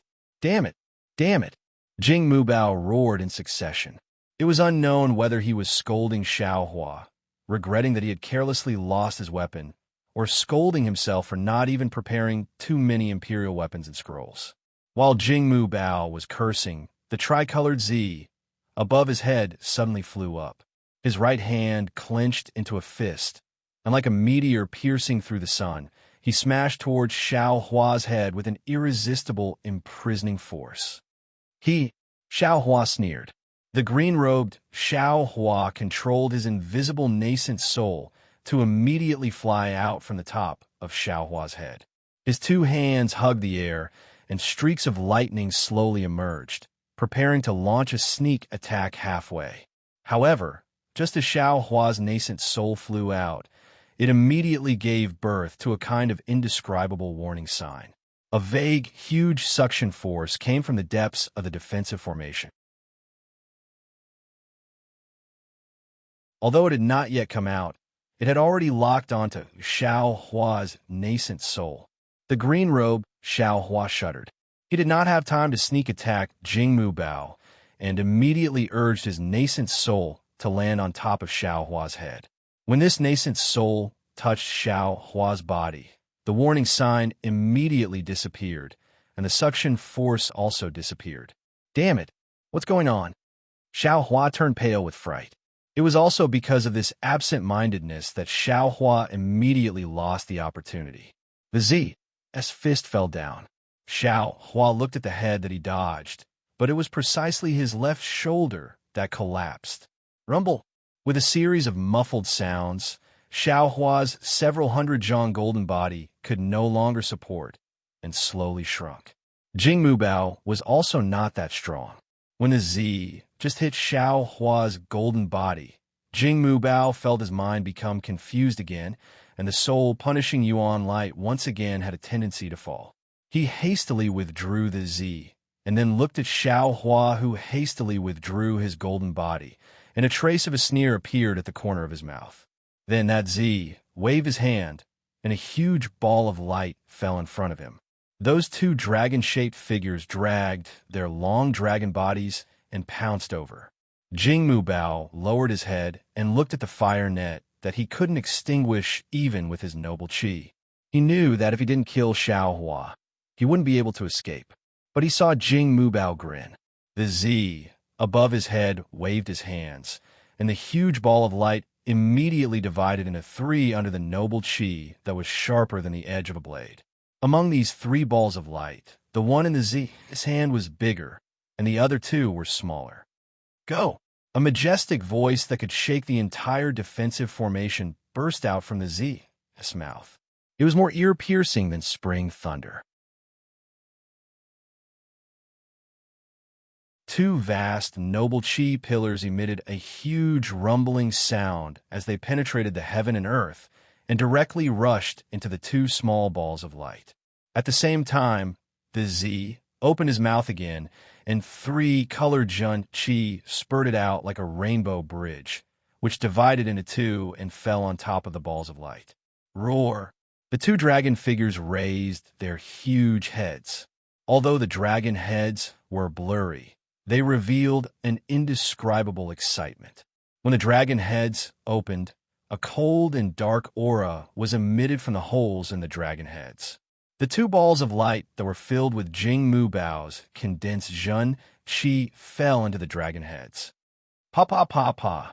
The originally blurry dragon heads, after the three colored Jun Qi fell into their mouths, clearly had some color like the finishing touch, and this color quickly spread over the dragon body. Roar!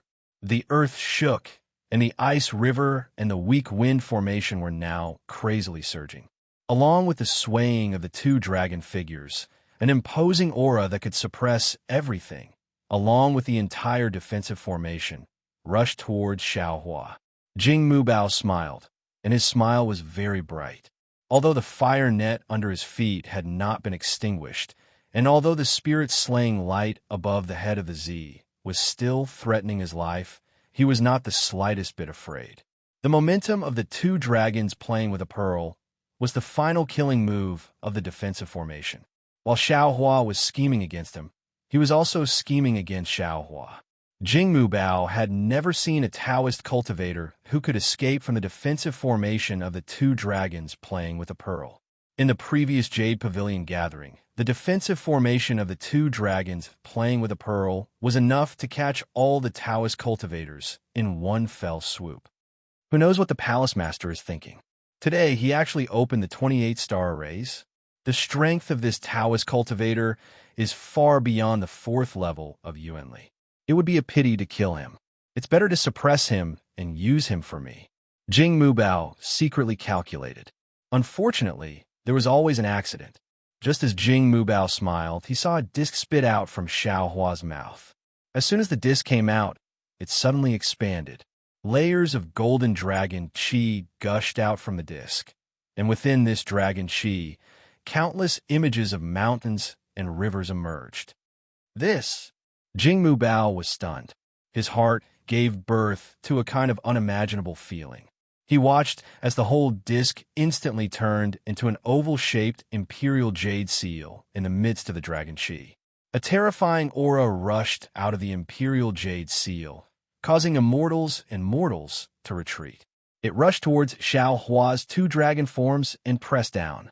Suppress! Xiaohua coldly roared. Although his voice was much less dignified than the previous Z, it was still exceptionally clear and incomparably powerful. Following this voice, the two dragon figures trembled violently. The dragon qi of the mountain and river seal descended like a large hand. Regardless of whether it was the dragon head or the dragon pearl, it grabbed them all in one go. You, how can you have the national weapon? You, how can you control the national weapon? How can you control the fate of country? Jing Mubao shouted in disbelief, and then his Z also trembled like a sieve under the suppression of the dragon qi. A sense of crisis that he had never felt before arose in his heart. Logically speaking, although the mountain and river seal was powerful, it might not be able to suppress him, a Star Lord of Star Lord Palace. However, in order to control the imperial formation of the two dragons playing with the pearl, he had fused his genuine qi with the dragon pearls. This way, although it was easy to control the imperial formation, when Xiaohua suppressed the dragon pearls and dragon figures, his Z was also suppressed. What scared Jing Mubao the most was that the dragon qi above the mountain and river seal had an irresistible force. The spiritual qi of heaven and earth in the two dragon mountains of Yaotai Mountain was far inferior to that of the mountain and river seal. Under the suppression of the mountain and river seal, the dragon pearls and dragon heads had been submerged. His Z also collapsed along with the dragon pearls and was about to be pulled into the mountain and river seal. Jing Mubao suddenly felt that he was at his wit's end. He did not know how to get out of this predicament safely. Go all out. Jing Mubao patted his head, and the tricolored genuine qi gushed out again. The genuine qi madly rushed into his Z, trying to stabilize his Z. Roar! Another clear dragon roar came from a mountain and river seal. At first glance, it sounded like two dragon figures struggling, but Jing Mubao knew that this was not the qi of the mountain range that he had previously controlled, because along with this dragon roar, the suction of the mountain and river seal suddenly increased several times. His Z collapsed with a loud bang, and the spirit punishment vital light took advantage of the situation to fall. Jing Mubao only had time to swing his weapon, and the spirit punishment vital light had already broken through his defense and swept past his huge neck. Puff! Blood soared into the sky, and the whole golden body fell down with a loud bang. Good! Xiaohua's heart relaxed. He urged the spirit punishment vital light to fall again. preparing to kill Jing Mubao's spirit that had already been refined back to the void. However, before the spirit punishment vital light fell, a terrifying fluctuation came out from Jing Mubao's prostrated golden body. At the same time, the Z, under the suppression of the mountain and river seal, also sent out the same fluctuation. Not good. Xiaohua was both regretful and frightened. He knew that he had not been able to completely kill Jing Mubao according to his previous plan. Jing Mubao knew that he could not escape death at the last moment and did not hesitate to self-detonate his spirit to perish together with Xiaohua. Although Xiaohua's cultivation was on par with Jing Mubao's and he had many means, it was impossible for him to stop Jing Mubao's self-detonation at the same level.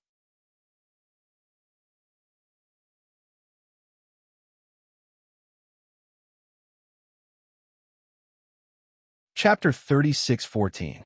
Xiaohua hastily put away the sword gourd.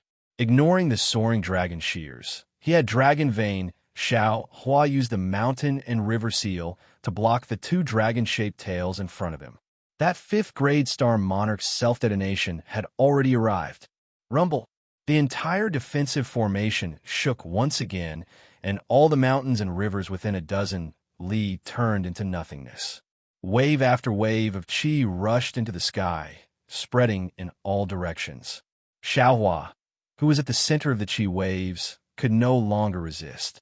His dragon-shaped qi was smashed into fragments. His defensive earth shields were torn apart, and clusters of protective golden light were instantly extinguished.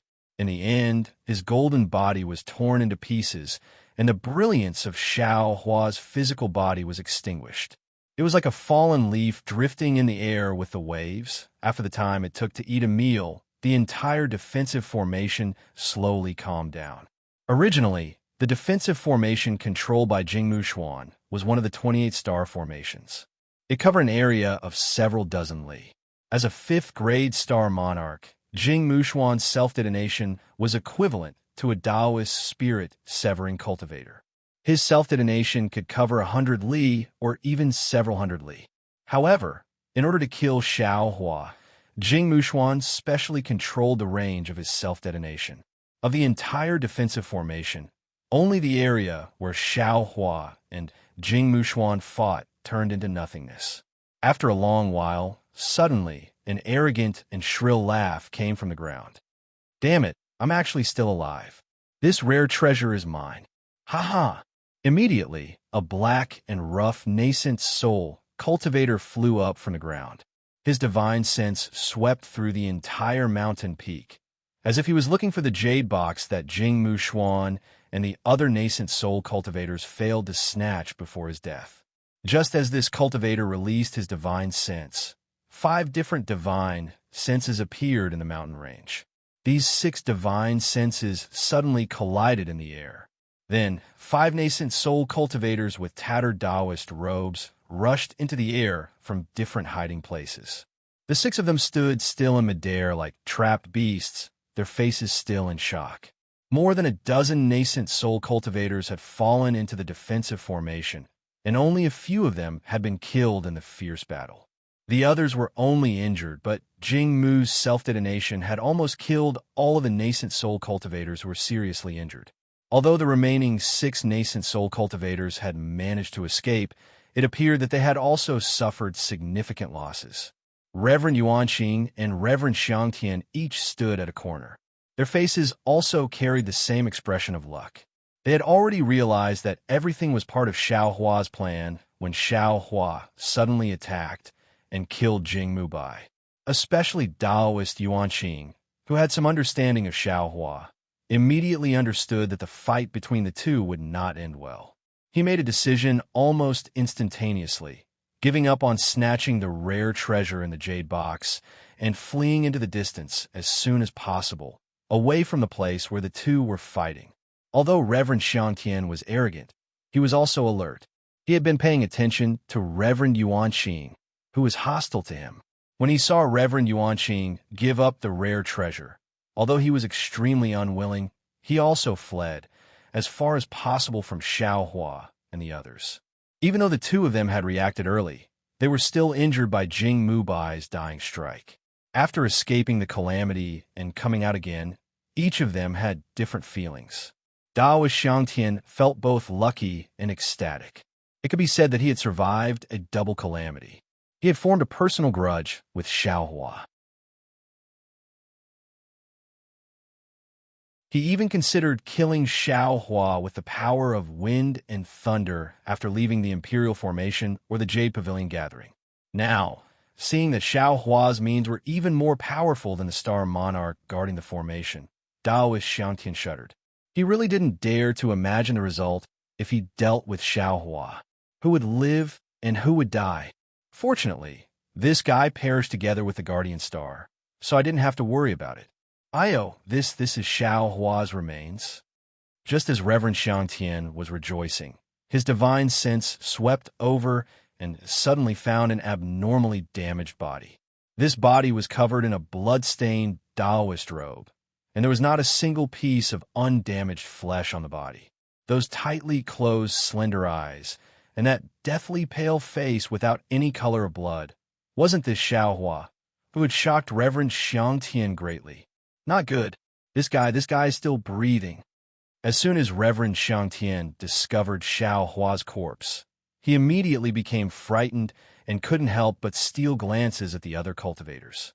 Fortunately, Reverend Yuanqing and the other cultivators were taking pills, and the places where the jade box could be located were all swept by their spiritual sense. Therefore, no one discovered Xiaohua's corpse. If this guy is allowed to recover, wouldn't this old man's previous plan be for naught? If this guy is allowed to come back to life, how can this old man still have a share of the rare treasure in the jade box? Moreover, if Reverend Yuanqing knew that Xiaohua was not dead, wouldn't he immediately save him? The favor of saving a 5th-grade essence chi cultivator. I'm afraid he won't be able to repay it in his lifetime. Reverend Xiangtian's heart could not help but violently beat.